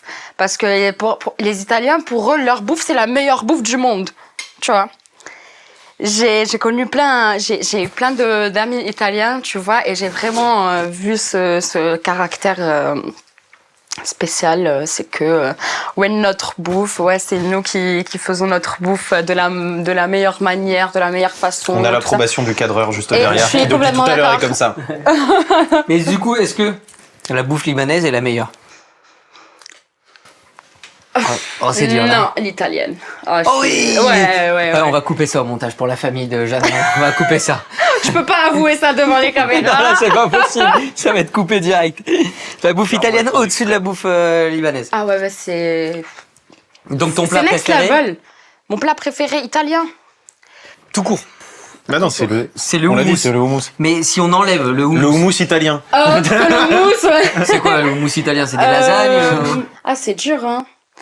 Mais j'irai pour spaghetti avec ragoût. La forme de viande que je préfère le plus, c'est la viande dans un ragoût. Ok. Steak haché, je peux pas bouffer ça. Ah ouais? Jamais. Même des bons steaks hachés Haché, non. Il n'y a pas de bon steak / haché. Le bon Ah steak, ouais. le bon Non, steak mais c'est c'est un clair. steak. C'est clair, moi j'ai C'est horreur une de ça pièce aussi. de viande, tu vois. Donc ça me dérange un peu le fait qu'on le... Ça va aller loin. Pourquoi tu veux lâcher, quoi? Enfin, laisse la viande. Je sais pas. Laisse-la vivre. Tu sais que j'ai un peu honte et tout, genre. Je sais que j'aime bien ça, et là, la façon dont elle le dit, j'ai un peu honte d'aimer le steak Mais haché. non, mais c'est moi. C'est juste, moi, j'ai un problème avec la texture du steak haché. Ouais, je comprends, mais moi aussi. Ouais, de ouf. Jamais aimé ça en vrai. N'importe quoi. J'ai- sérieux, 2 minutes, J'étais s'il te plaît. végétarienne pendant 7 ans. Hein. Avant. T'as été végétarienne pendant 7 ans? Et t'as craqué par contre. Bah non, c'est pas forcément craqué. Est-ce que t'as craqué? Est-ce que t'as changé J'ai de pas position? craqué. Oui, voilà, Ah, justement. pardon. C'est juste que C'est vrai. j'aimais pas le goût de la viande. Mais le problème, c'est que je goûtais pas la viande bonne qu'il viande. fallait goûter. Je goûtais pas la bonne viande, tu vois. Je vais avouer que quand je suis venue en France et j'ai goûté la viande française, je reviens plus jamais en arrière. J'adore la viande, à part le steak haché, voilà. Mais je regrette tous les jours où j'ai pas mangé de viande dans ma vie. Depuis qu'elle a goûté la viande française finalement. Mais du coup, est-ce que Bah t'as ouais. Ouais, peut-être européenne, je sais pas, mais en tout cas, la viande que je mangeais dans mon bled, je kiffais pas. Mais là, si je reviens au bled et je remange la viande, peut-être Avec des que... sacs congèles remplis de... Voilà. Et est-ce que du coup, t'as goûté la tartiflette? Oh non, Arthur. Bon. Non, mais attendez. Pourquoi attendez, t'en non, parles, là mais comment ça? Mais attendez, c'est quand même important de parler de la tartiflette. Bien sûr, c'est important. Qui est probablement l'un des meilleurs plats qui existent au monde. On est Bien sûr, d'accord? je suis complètement d'accord. J'ai complètement zappé ça. Je préfère la tartiflette largement plus que la Le hummus. spaghetti bolognaise et le hummus. Voilà! Bah alors, pourquoi t'en parles pas plus tôt? Bah parce que je suis désolée, c'est pas très courant pour moi la tartiflette. Je mange oui. ça vraiment Bah, c'est rarement et j'adore ça. C'est Et le nectar des dieux. ouais, je Eh peux ouais. dire que quand tu manges ça, T'es fou. c'est bon, hein. T'es fou. Ah, moi, je deviens fou. Je le dis direct. Bah, y a quoi qui est pas bon? Les pommes de terre, c'est bon. Le fromage, c'est bon. La crème, c'est bon. Attends, quoi? Y a pas de crème? Non, il n'y a pas de C'est juste crème. du Oh là là, fromage. c'est Ah, c'est fou. tout, ouais. ok. Mais non, c'est bien, continue. On coupera au montage cette histoire de Fromage, c'est crème. bon. Le quoi? La Les viande. lardons, Les lardons. Les C'est oignons, tellement bon, les lardons, Arthur, les oignons. j'ai une question. Oui. Quand c'est ton anniversaire, c'est un gâteau que t'as ton anniversaire? Non, c'est une tartiflette. Tartiflette. C'est tout.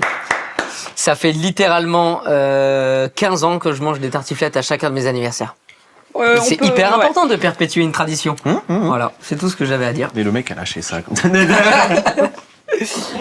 Sinon, on a beaucoup parlé de nourriture. Ah, t'avais une autre question sur... Ben non, justement, pour aller en dehors de la nourriture, j'ai l'impression que quand même ça te tient à cœur et on reviendra dessus si tu veux. Mais je me dis, t'avais une passion à un moment dont tu nous as parlé qui était la musique, que tu faisais avec le piano, que tu faisais en chantant. Tu nous as dit que tu faisais du rock à un moment, hors antenne, pardon. Ouais. Mais du coup, est-ce que déjà tu peux revenir peut-être sur cette période où tu chantais? Et est-ce que en musique, quelles sont tes inspirations pour ce que tu joues, mais aussi qu'est-ce que tu aimes en général, si jamais? Ok, très bonne question, parce que j'écoute plein de types de musique différentes, mais j'ai 2 artistes qui sont mes top 2 de toute la vie, et je pense que je changerai jamais.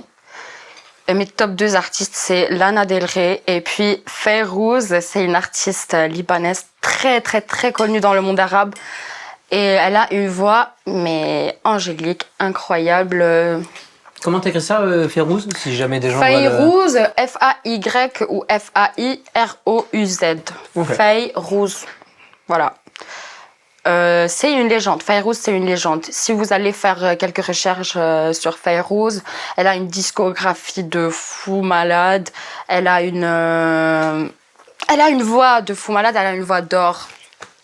Et vraiment, à chaque fois que j'écoute Fayrouz, j'ai la chair de poule. Je peux pas m'empêcher. Juste sa voix, c'est une passion, la musique, hein.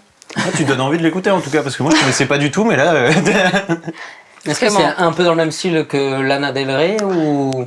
Elle a tous les styles que tu peux imaginer. Ouais, c'est tout faire. Elle sait tout faire. Non, mais sa discographie, elle est tellement énorme que tout ce que tu veux, il y en a. Elle a du jazz, elle a du blues, elle a du classique, elle a du... Bon, Du rap? Du rap, ouais. Non, elle a pas de rap, mais elle a plein de mélodies différentes, plein de paroles différentes. Même elle faisait des théâtres, comment on dit? Des comédies musicales? Ouais, pas forcément des comédies, mais des... Ouais, mais comédie musicale, c'est ok. c'est pas forcément drôle. Je vois. Voilà. Elle faisait des comédies musicales. C'est devenu personnel de ce coup. Non, c'est pas forcément drôle ce qu'elle fait, d'accord? Il y a des vrais messages, ok? Et du coup, j'étais dans un groupe de rock. On faisait des concerts, on faisait des répétitions, évidemment, très souvent. Vous étiez plus reprise ou est-ce que vous composiez vous-même justement les musiques? On était plutôt reprises, De Fayrouz? covers. Non, pas de Fayrouz. C'était vraiment des chansons de rock, les plus connues, on va dire. Bien sûr, on a fait une reprise de Zombies, Cranberries, tu vois. Bien sûr, on a fait Hey Jude. Bien sûr, on a fait genre les trucs que tout le monde connaît, la base du rock. Et on a fait quelques les covers, tu vois, tu changes un tout petit peu quand même. Et du coup, c'était quand t'étais au Liban, ce groupe? C'était quand j'étais au Liban, oui. Du coup, j'ai dû quitter mon groupe quand je suis venue en France, Ils malheureusement. ont pas voulu tous venir à Montpellier? Ah, malheureusement, non. mais bon. Peut-être qu'il y aura un revival, là, on sait pas. Hein. Peut-être, hein, j'espère. Toi, du coup, tu nous as dit il y a, je sais plus si c'était avant de tourner ou pas, mais du coup que tu avais enregistré une musique récemment. C'est quel style? Qu'est-ce qui t'a inspiré? Est-ce que tu veux en parler déjà? Oui, j'ai enregistré un son et c'est trop marrant comment ça s'est passé parce que, en fait, le guitariste avec qui j'ai enregistré le son, je le connaissais pas de base. On s'est rencontrés dans le bar où j'ai travaillé, d'ailleurs, le même endroit où j'ai rencontré Arthur et Nils. Et vite fait, hein, c'est pas... On n'y va jamais. On n'est pas allé si souvent que ça au bar non plus. Du coup, je le rencontre là-bas et je sais pas, on commence à parler vite fait et il découvre que je suis chanteuse. Il me dit, attends, mais t'habites où? Comme ça, si on peut se capter pour faire des enregistrements et tout. J'ai dit, à côté de Paul Valle. Il me dit, moi aussi, purée, on est voisins et tout. Comme par hasard. Et puis, il me dit, attends, mais moi, j'écoute ma voisine chanter tout le temps de la fenêtre et tout. Est-ce que c'est par hasard toi? Non, mais là, il devient inquiétant, le type, là. Non, mais je te jure, le gars, ça se trouve, c'est mon voisin juste en face. Ah oui, c'est ça que je voulais dire, un voisin juste en face. C'est mon voisin juste en face, voilà. Stalker. Mais du coup, t'as enregistré un son avec ce type. Voilà, j'ai enregistré avec ce type. Et ce type, mon collègue était dans un label de musique, donc il s'y connaît bien et il fait ses propres compos. D'ailleurs, c'était une compo à lui. Il a tout fait. Compo, prod, tout. Et c'était une très très très jolie expérience. Juste le fait d'enregistrer avec lui.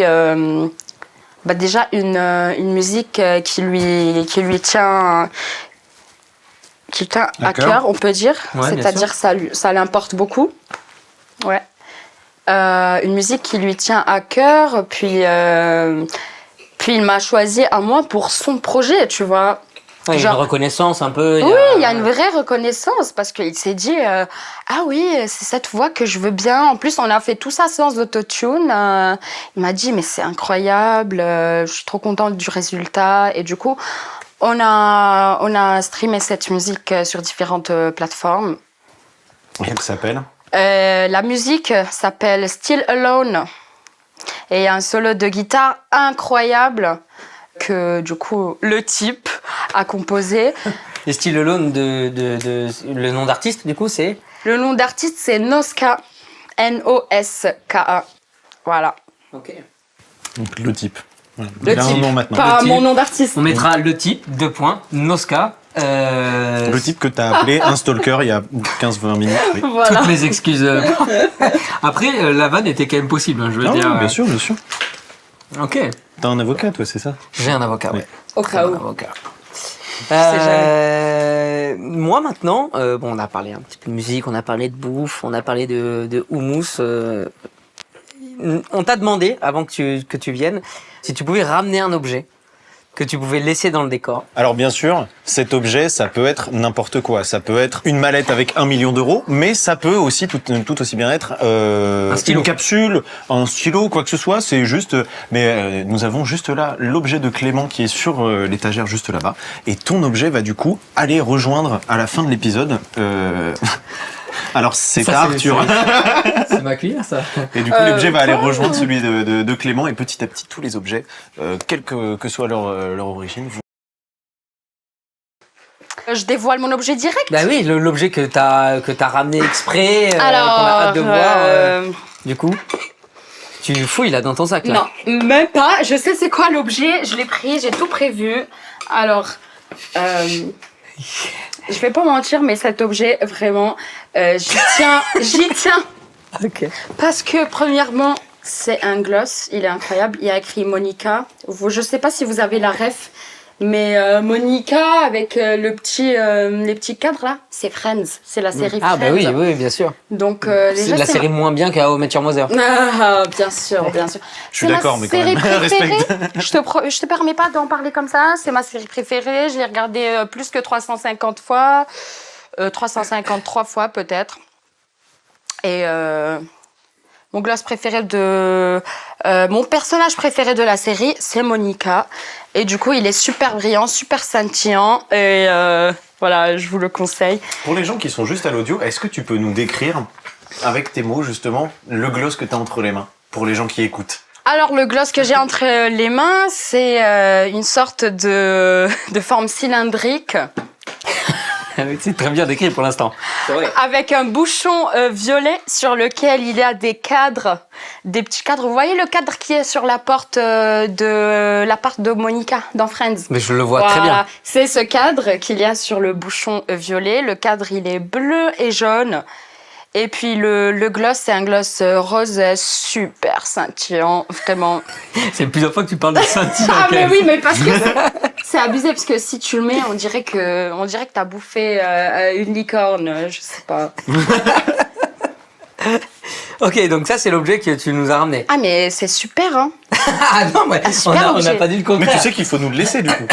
Mais oui, il faut le laisser. Ça me fait trop de mal, mais je vous aime bien et puis on s'est bien T'es sûr de toi? amusé. On s'est bien amusé. Je vais vous le laisser, c'est pas grave. C'est sûr. On sent que c'est douloureux. Premier degré. Après, tu n'es pas obligé, hein, mais c'est vrai, dans le concept, il fallait nous laisser un objet. Bah ouais, Mais il faut que ça soit aussi meaningful. Je veux dire, il faut que Pas ça. forcément, si tu veux nous laisser la serviette que tu as utilisée pour t'essuyer la bouche tout à l'heure, tu peux, ça ira à côté de l'objet. Ah non, je trouve qu'il faut que ça soit un sacrifice. Eh ben, merci beaucoup. Voilà. Incroyable. Mais c'est intéressant que tu dises ça parce que moi, il y a une question que j'aime bien, qui est aussi justement, est-ce que tu as un objet, ou des objets, mais en tout cas un objet qui est fort dans ton cœur, qui a plein de sens, que tu ne te vois pas vivre sans? Mon piano dans l'appart de mes parents. Mon piano. Je le veux, mon piano. Je vais le mettre dans mon appart, genre le même piano. Je veux pas un piano électrique, un synthétisant. Non, je veux mon piano. Et c'est quel type de piano? C'est un piano droit? C'est un piano droit, mécanique, couleur incroyable, couleur, Je connais pas cette couleur. couleur ébène.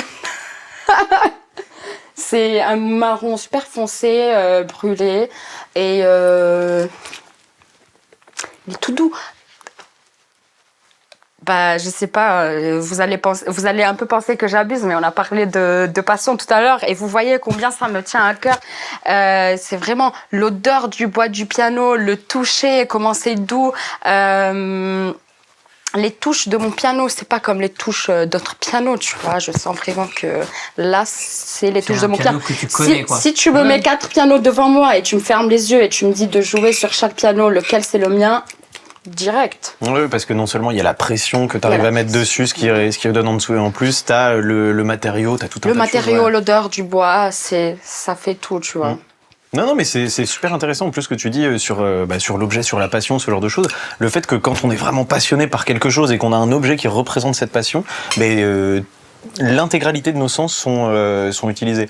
Et l'exemple qu'on a le plus simple, c'est genre les gens qui aiment beaucoup lire, et l'odeur des livres, le toucher des livres, et ce genre de choses, et ben là ça se retrouve sur le piano, l'odeur du bois du piano, le toucher du piano, le son qu'il fait, comment tu le sens sous tes doigts, etc. Non, c'est tout à fait... c'est très beau en fait de voir justement cet objet comme ça. Mais du coup, t'aimerais ce piano chez toi ou un piano semblable? Bien sûr, j'aimerais ce piano chez moi. Mais je pense que c'est pratiquement impossible, malheureusement, mais j'aimerais exactement le même piano. Je veux rien de changeant. Je veux mes touches. Je veux la mi du premier octave qui est un peu plus basse que les autres, tu vois, genre. Faudrait abîmer ton nouveau piano que tu vas acheter, qui sera une copie parfaite. Faut l'abîmer un petit peu mais pour que le mi soit plus bas. Il y aura pas de copie parfaite, ça c'est sûr. Même si on l'abîme, ça va pas être comme mon piano, mais si tu veux, oui. Sinon, c'est pas mon piano. Alors, Non, mais moi je veux pas. Hein. j'ai aussi une guitare hein, que j'adore aussi, parce que je joue aussi de la guitare. J'aimerais pas du tout m'en débarrasser non plus, mais c'est pas l'objet qui te parle le plus, qui me c'est le piano. fascine. Oui. Ouais. Mais jamais je vendrai ma guitare ou jamais je la donnerai à quelqu'un, tu vois. Genre, déjà, c'est ma première guitare. En plus, j'ai appris sur cette guitare. Puis, ça a vraiment de la valeur sentimentale pour moi. De toute façon, je pense que les instruments, il faut jamais les vendre ou s'en débarrasser, tu vois. Les instruments, c'est... Parfois, on n'a pas le choix. Ça dépend quels instruments, je veux dire... Non, le piano, tu le gardes, la guitare, tu la gardes. Non, mais tu vois qu'il y a eu un moment où elle s'est dit Peut-être. peut-être, mais Ah ouais, de ouf. Je vois pas de scénario où je me débarrasse d'un instrument, tu vois. Genre, limite, parfois, je préfère mourir de faim que de vendre mon piano pour 5000 balles pour pouvoir manger pendant 5 mois, tu vois. Ah oui, quand même. Mais je vais pas vendre mon piano, jamais. C'est même pas dans mes projets, c'est même pas dans mes... Ah non, mais heureusement, oui. Enfin, non, je veux pas dire dans mes projets, mais ça rentre C'est pas dans inenvisageable. le... C'est Ah oui, oui, oui, inenvisageable. oui, oui, oui.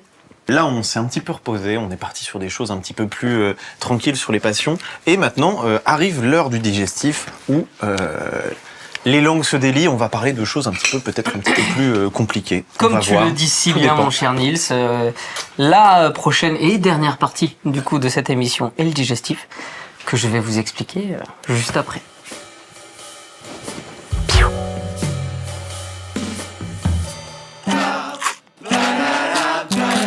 Et bienvenue dans cette quatrième et dernière partie de notre émission. Nous voici donc au digestif. Est-ce que, Jana, ça va? Je l'avais posé que 2 fois la question. Tout va bien. Hâte de goûter ce digestif qui a l'air d'être... On peut goûter? Ouais, oui, commence. Mais la régie veut qu'on digère bien, Voilà. je pense. Bah, écoute. Est-ce que déjà, avant toute chose, avant même qu'on t'explique quelle est cette partie, qu'est-ce qu'on va y faire, etc., est-ce que déjà tu peux nous dire ce que tu peux sur cet alcool, ce goût, est-ce que tu peux deviner un peu? Ok, bah, écoutez, je vais goûter, catastrophique, ça. essayer de deviner. Santé. Santé. Déjà, vu la couleur, on peut dire que c'est soit du whisky, soit du rhum. Je sais pas encore.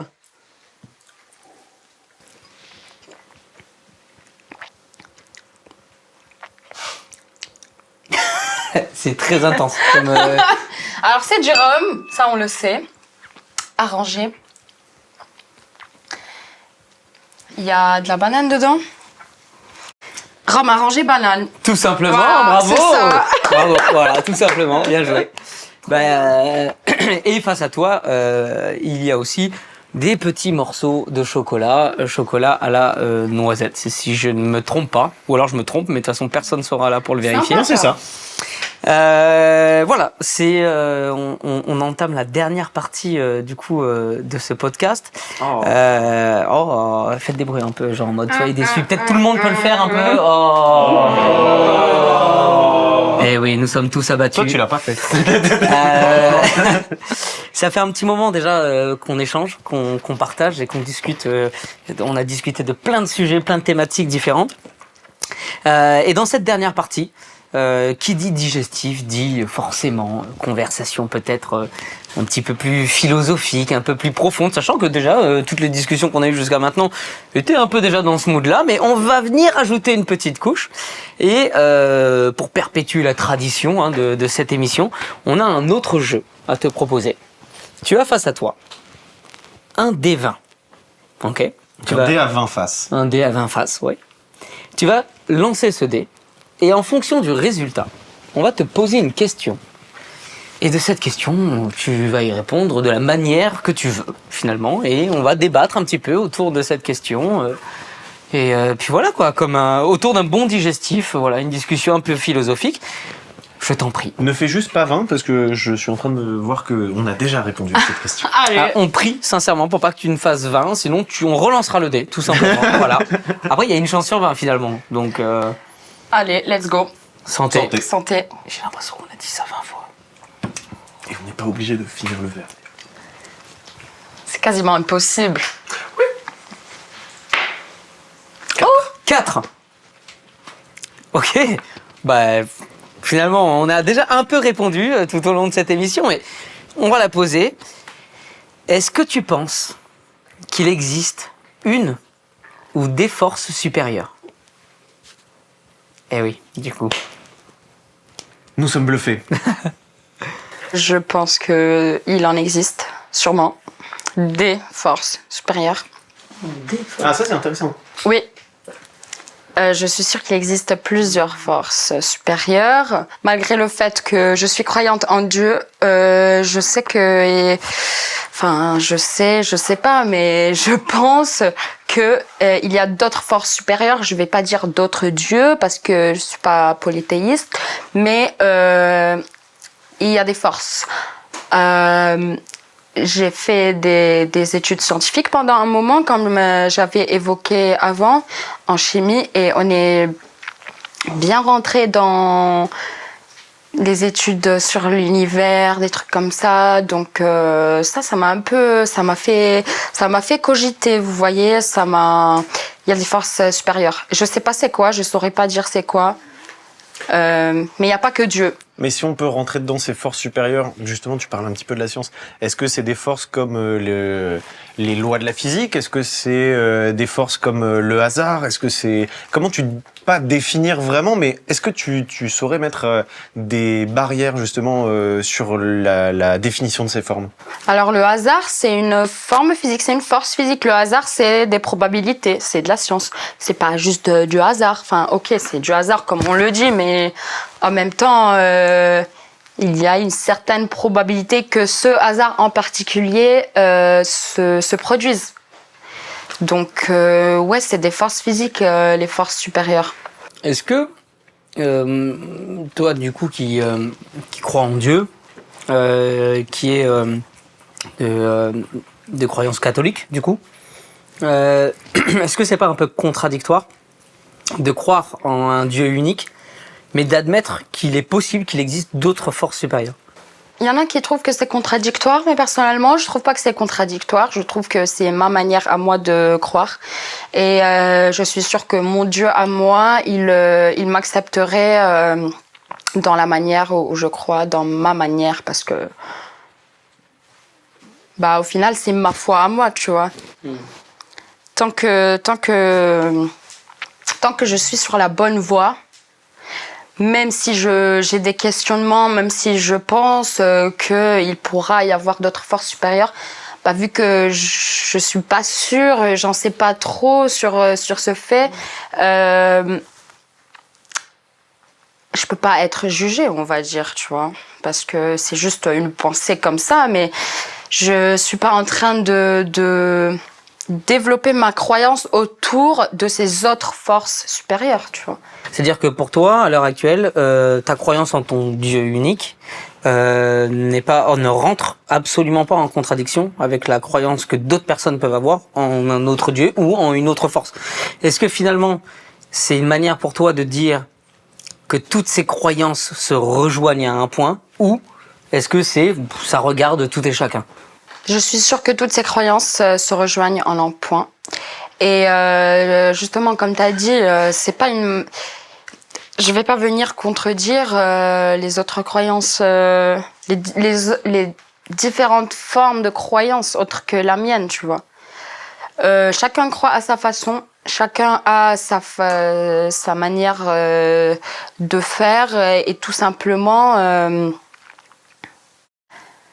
tant que tu es une personne qui équilibre le bien et le mal, qui est plutôt plus bien que mal, t'es sur la bonne voie de la croyance, tu vois. En tout cas, personnellement, avec ma relation entre ma croyance et moi, on n'est pas très exigeant, tu vois. Je sais que parfois, le christianisme est exigeant, mais... c'est mon christianisme à moi, c'est pas... Il y a que Dieu qui va me juger, tu vois. Ouais, Les autres, ils ont pas le droit de me juger, enfin, je crois comme je veux, tu vois. Il est en mouvement, quoi, finalement. C'est-à-dire que c'est pas quelque chose qui est écrit dans le marbre, c'est finalement quelque chose qui t'est propre, c'est une vision qui t'est propre. De base, c'est écrit dans le marbre, mais j'aime pas le voir de cette manière, tu vois. Parce que si tu vois de cette manière, c'est comme si... t'étais... comment on dit, genre, t'es censé suivre un certain truc... Un certain dogme. Dogme, oui.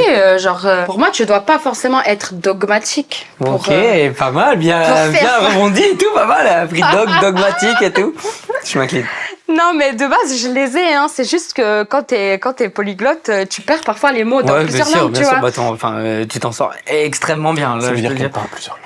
Ouais, je parle plusieurs langues. Ok, je lui ai fait un compliment, mais direct, elle a pris un melon de fou. Ouais, on se... Tranquille. Voilà, c'est ma croyance à moi. C'est entre mon Dieu et moi. Il y a que lui qui peut me juger. De toute façon, c'est ce qu'il a dit dans la Bible. Hein. Personne n'a le droit de te juger, sauf moi, tu vois. Parce qu'il y a que lui qui est parfait. Donc, celui qui va me juger, il a intérêt à être mieux que moi, tu vois. Mais moi, j'ai une question, parce que juste avant, tu parlais du fait que si on équilibre le bien et le mal, et qu'on essaye d'équilibrer en faisant en sorte que le bien soit plus en haut, ce qui, je pense, est ce que les gens essayent de faire dans la majorité, pas tous, malheureusement, mais on se rapproche de la foi. J'aimerais bien juste que tu développes un petit peu ça, parce que j'ai du mal à cerner. Le fait d'essayer de se rapprocher du bien, c'est même inconsciemment se rapprocher d'une forme de foi. Bien sûr. Ok. Et quand je parle de foi, je parle pas forcément de religion. Bien sûr, non, mais oui. La religion, c'est fait pour organiser les gens, pour mettre des règles, tu vois. Donc, en soi, la religion, c'est juste une sorte ça va venir te guider pour le bien, mais pas juste pour que tu crois en Dieu, hein, juste pour être un bon être humain, tu vois. Mais du coup, juste ce rapport entre le fait de rechercher à avoir un équilibre qui est plutôt bénéfique aux gens qui nous entourent et le rapport que ça a avec la foi, du coup, en quelque chose de plus grand, le lien qui est entre les deux, parce que moi, personnellement, je ne crois pas, mais ça m'empêche pas d'essayer, je rate très souvent, mais d'essayer de faire le bien au maximum autour de moi. Je trouve ça intéressant, le fait de rapprocher, le fait d'essayer d'être bien, et avec une forme de foi. Et c'est pour ça que j'aimerais bien que tu développes juste un petit peu ce point de vue-là. Le fait de travailler sur les bonnes actions et de faire des bonnes actions, ça va forcément développer une certaine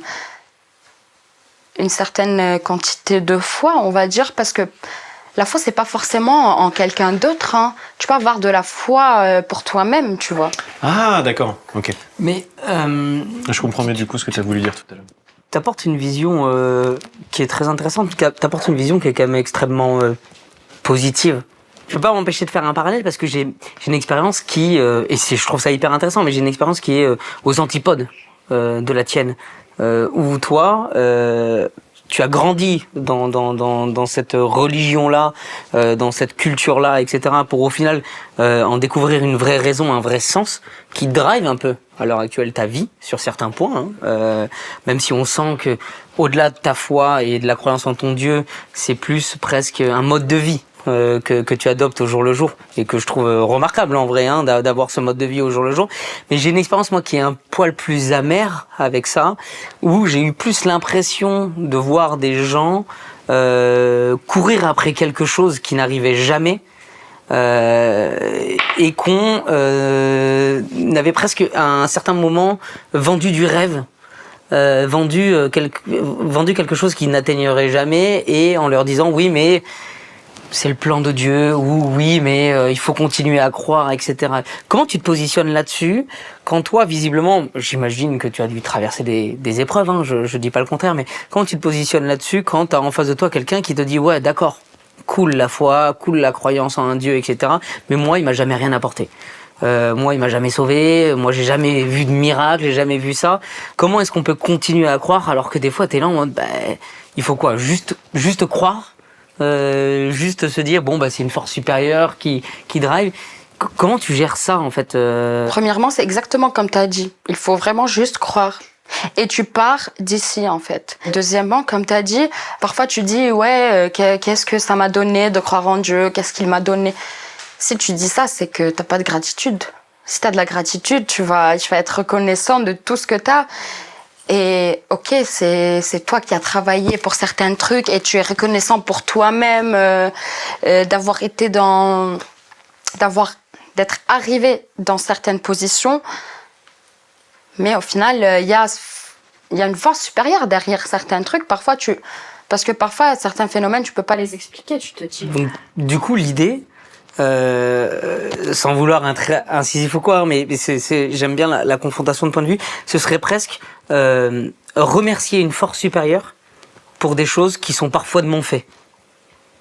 C'est-à-dire que remercier, alors que, je sais pas, je me suis investi, j'ai passé des périodes difficiles, j'ai été récompensé pour mon travail, pour mon investissement, etc. Et il faudrait que je sois reconnaissant envers une force supérieure. Comment on peut être reconnaissant envers une force supérieure quand on a l'impression que ces fruits-là, ce mérite-là, il vient de notre travail à nous? Tu vois ce que je veux dire? Bien sûr, bien sûr. Le but, c'est pas de nier tes propres efforts et ton propre développement personnel. Il faut pas du tout nier ton effort, tes capacités, tes talents, pas du tout. Juste la force supérieure, elle t'a pas donné tout ça sur un plateau comme ça. La force supérieure, elle t'a donné les capacités pour arriver à un certain stade où tu veux arriver, tu vois. Par exemple, quand je suis reconnaissante pour moi, en premier lieu. Et après, je suis reconnaissante de cette force supérieure, déjà, qui m'a inventé, on va dire, et qui m'a donné ses capacités, qui m'a fait Jana, tu vois. C'est moi qui m'ai construit, c'est moi qui m'ai fait Jana, mais il y a un support. Je suis sûre qu'il y a un support. J'ai pas fait ça toute seule. Donc pour toi, c'est un mix des deux, pardon. Pour toi, c'est... Pour moi, c'est un mix des deux, oui. Pour moi, on s'entraide, tu vois. Parce que Dieu, c'est ton père, tu vois. Dieu, il est là pour te supporter, pour te... Bah oui. S'il vous plaît. Non, mais c'est comme une figure paternelle, tu vois. C'est une figure paternelle. Pardon. C'est... Quand j'ai dit ton père, c'est pas au dans propre nom le du sens sens. holistique de la chose. Ouais. Voilà. C'est une figure paternelle pour te soutenir, pour te pousser. C'est ton pilier, en fait. Parce que je suis sûre que parfois tu te trouves dans des moments où tu es en train de s'effondrer et tu trouves rien qui peut qui peut te calmer, qui peut te faire rebondir. Mais il y a toujours ce pilier qui est là pour toi, tu vois. C'est ta force supérieure à toi, c'est pas Dieu. Toi, c'est quoi ta force supérieure? Moi, c'est quoi ma force supérieure, tu vois? Comme j'ai dit, c'est ma croyance à moi. C'est comment moi, je vois les trucs. Alors c'est terrible parce que j'ai deux questions, enfin j'ai pas deux questions, j'ai deux voies qui s'ouvrent à moi justement de questionnement et pour avancer la discussion. Je vais te demander de choisir entre 1 et 2 parce que je n'arrive pas à choisir moi-même. 2, ok. De plus en plus, on voit des nouvelles formes de croyances qui émergent avec. Non mais. Elle est pas convaincue. Non, mais continue, t'as pas fini ton idée. Bien sûr, pas de quoi on a des nouvelles formes de croyances. Alors, en effet, je prends des gros guillemets avec ça, mais des nouvelles formes de croyances par exemple, les personnes qui pensent que l'univers leur permet justement de faire ça, que l'univers leur envoie des messages, que l'univers leur permet de faire certaines choses, qu'ils sont accompagnés par ça. Mais il y a cette notion justement d'univers, de quelque chose de plus grand qui travaille non pas d'un côté un petit peu miraculeux comme a pu le faire les dieux dans certaines croyances, mais plus dans quelque chose qui est de l'ordre du signe. Le karma presque. Le karma est encore autre chose, mais ça qui est beaucoup plus vieux. Mais il y a vraiment une forme et surtout c'est un univers qui peut être contrôlé. C'est ça que je trouve intéressant dans les croyances qu'on a aujourd'hui.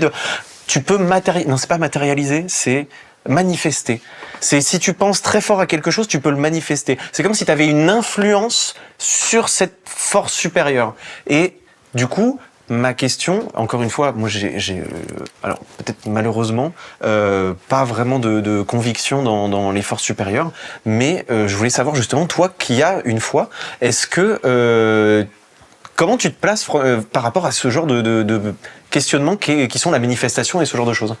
Alors, elle est incroyable ta question, parce qu'elle est super cohérente. T'as pas dit ça avec ma question à moi. Parce qu'elle n'était pas si incroyable que ça.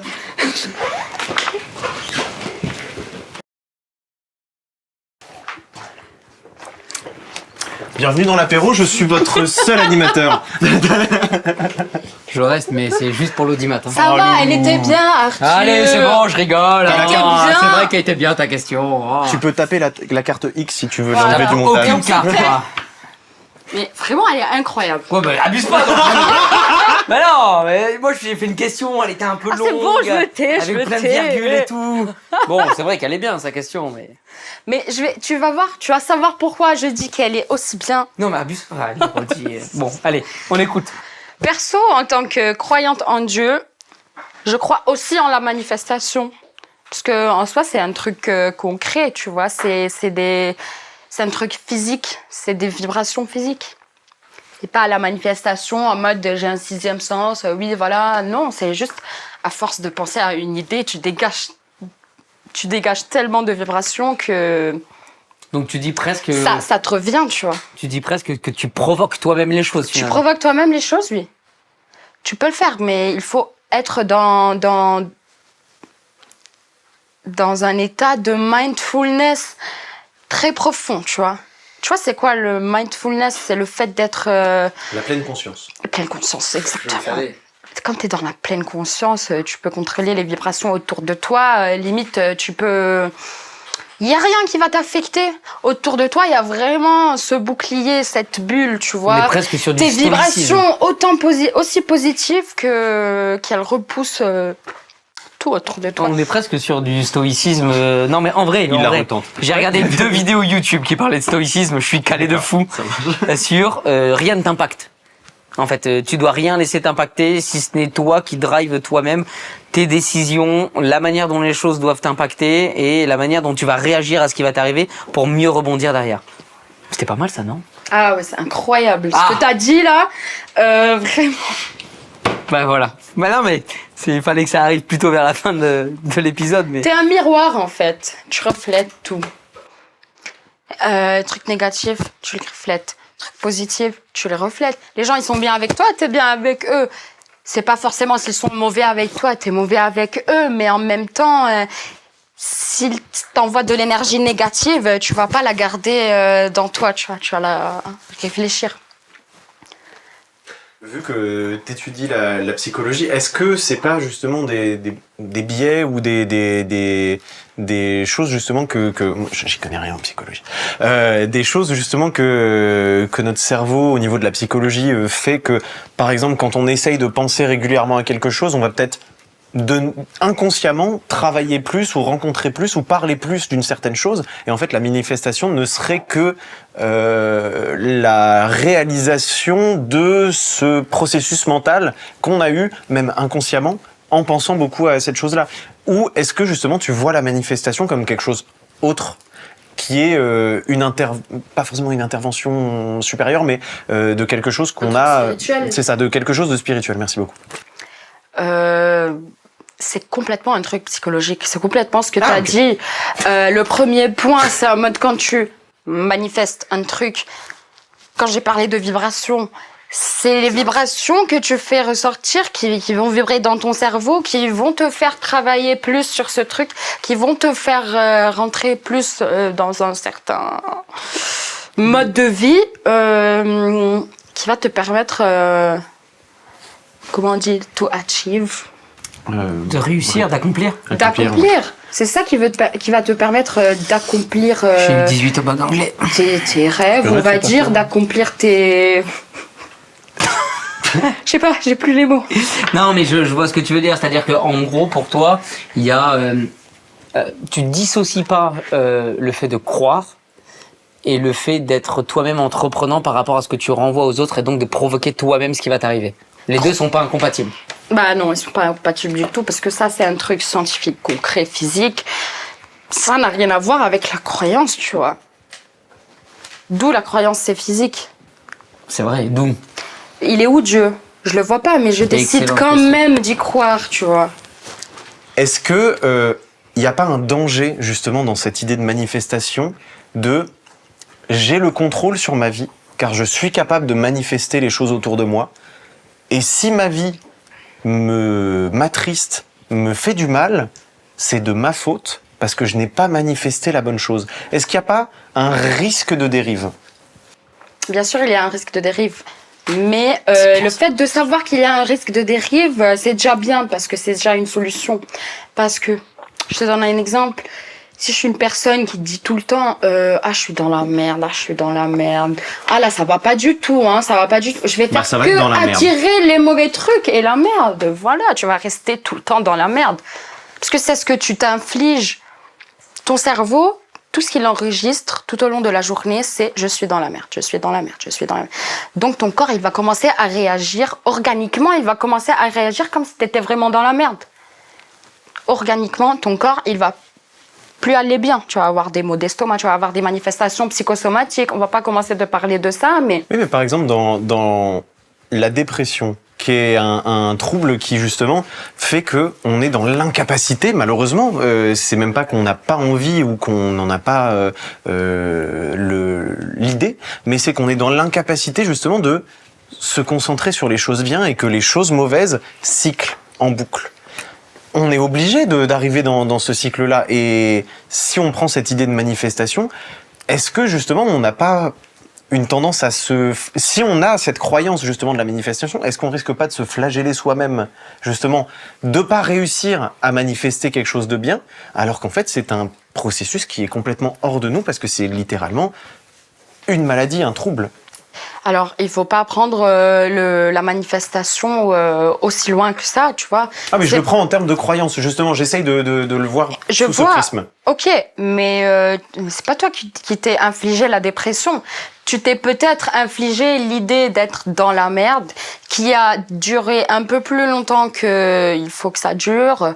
Ce qui t'a mis dans cette situation de la vraie merde persistante, vraiment, qui est la dépression. Je suis pas en train de dire que la dépression, c'est la merde, mais pour les gens qui sont en dépression, ils vont penser que ça, tu vois, c'est la merde.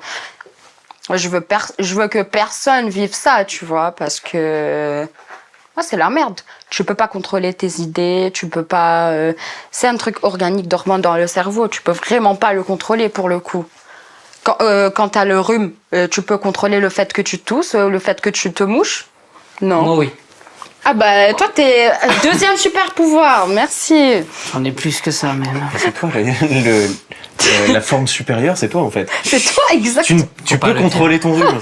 Ok. Non, je suis un gros fragile. Dès que j'ai un rhume, je suis pas bien. C'est comme une maladie physique. Enfin, c'est une maladie physique, tu vois. Bien sûr. Mais j'en profite, tu parles de maladie, je trouve ça intéressant, justement, du rhume, etc.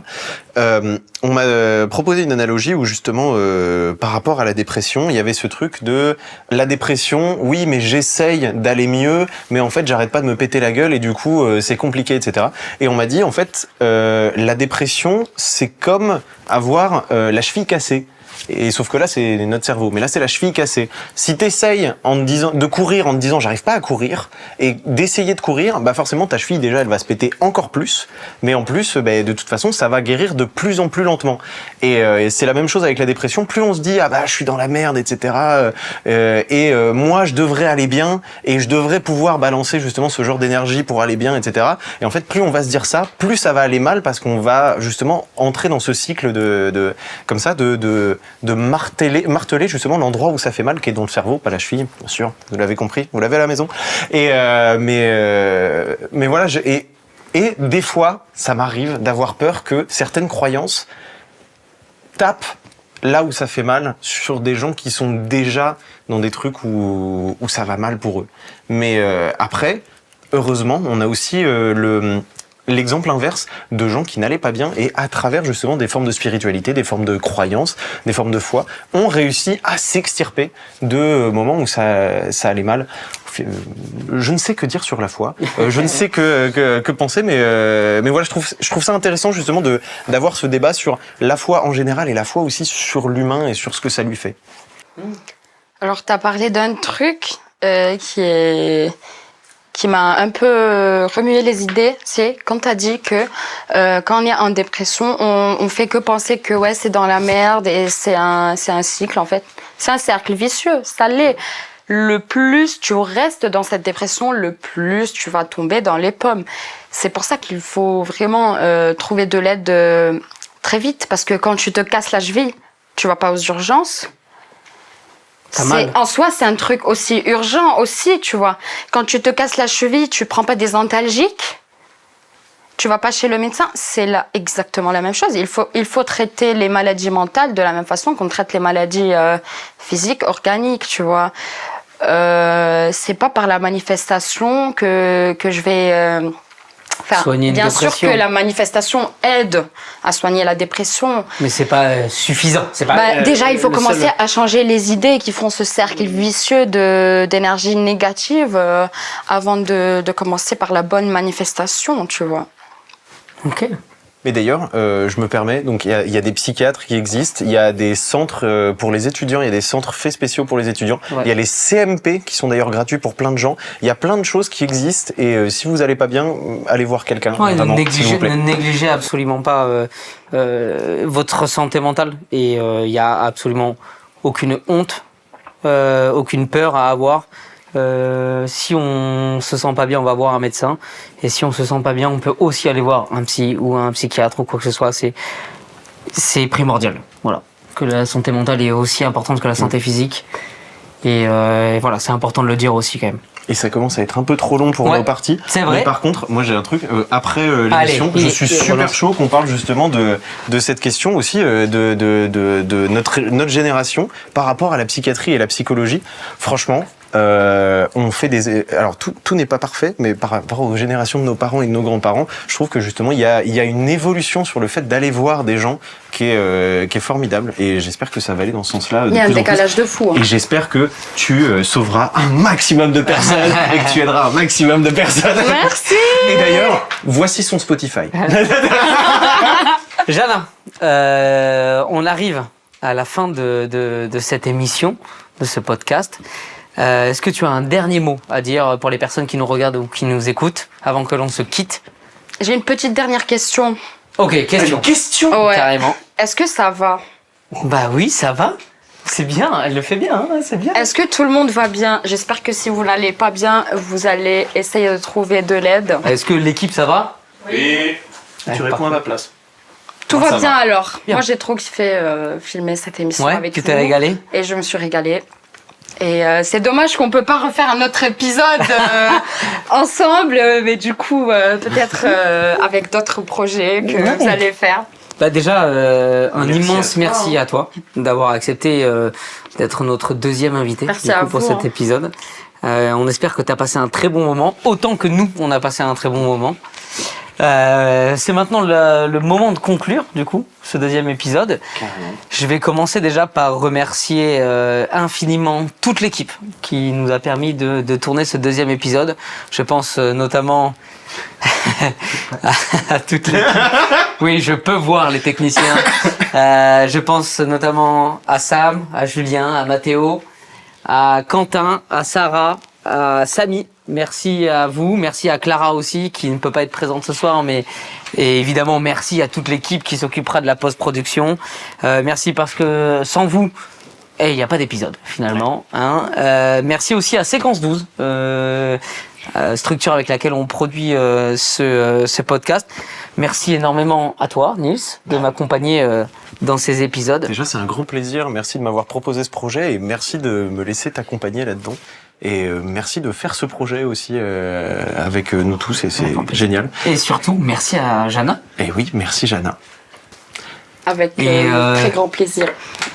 Un petit mot pour la fin, c'est le classique. On regarde droit dans la caméra ou pas si vous nous écoutez, mais À bientôt pour un nouvel apéro.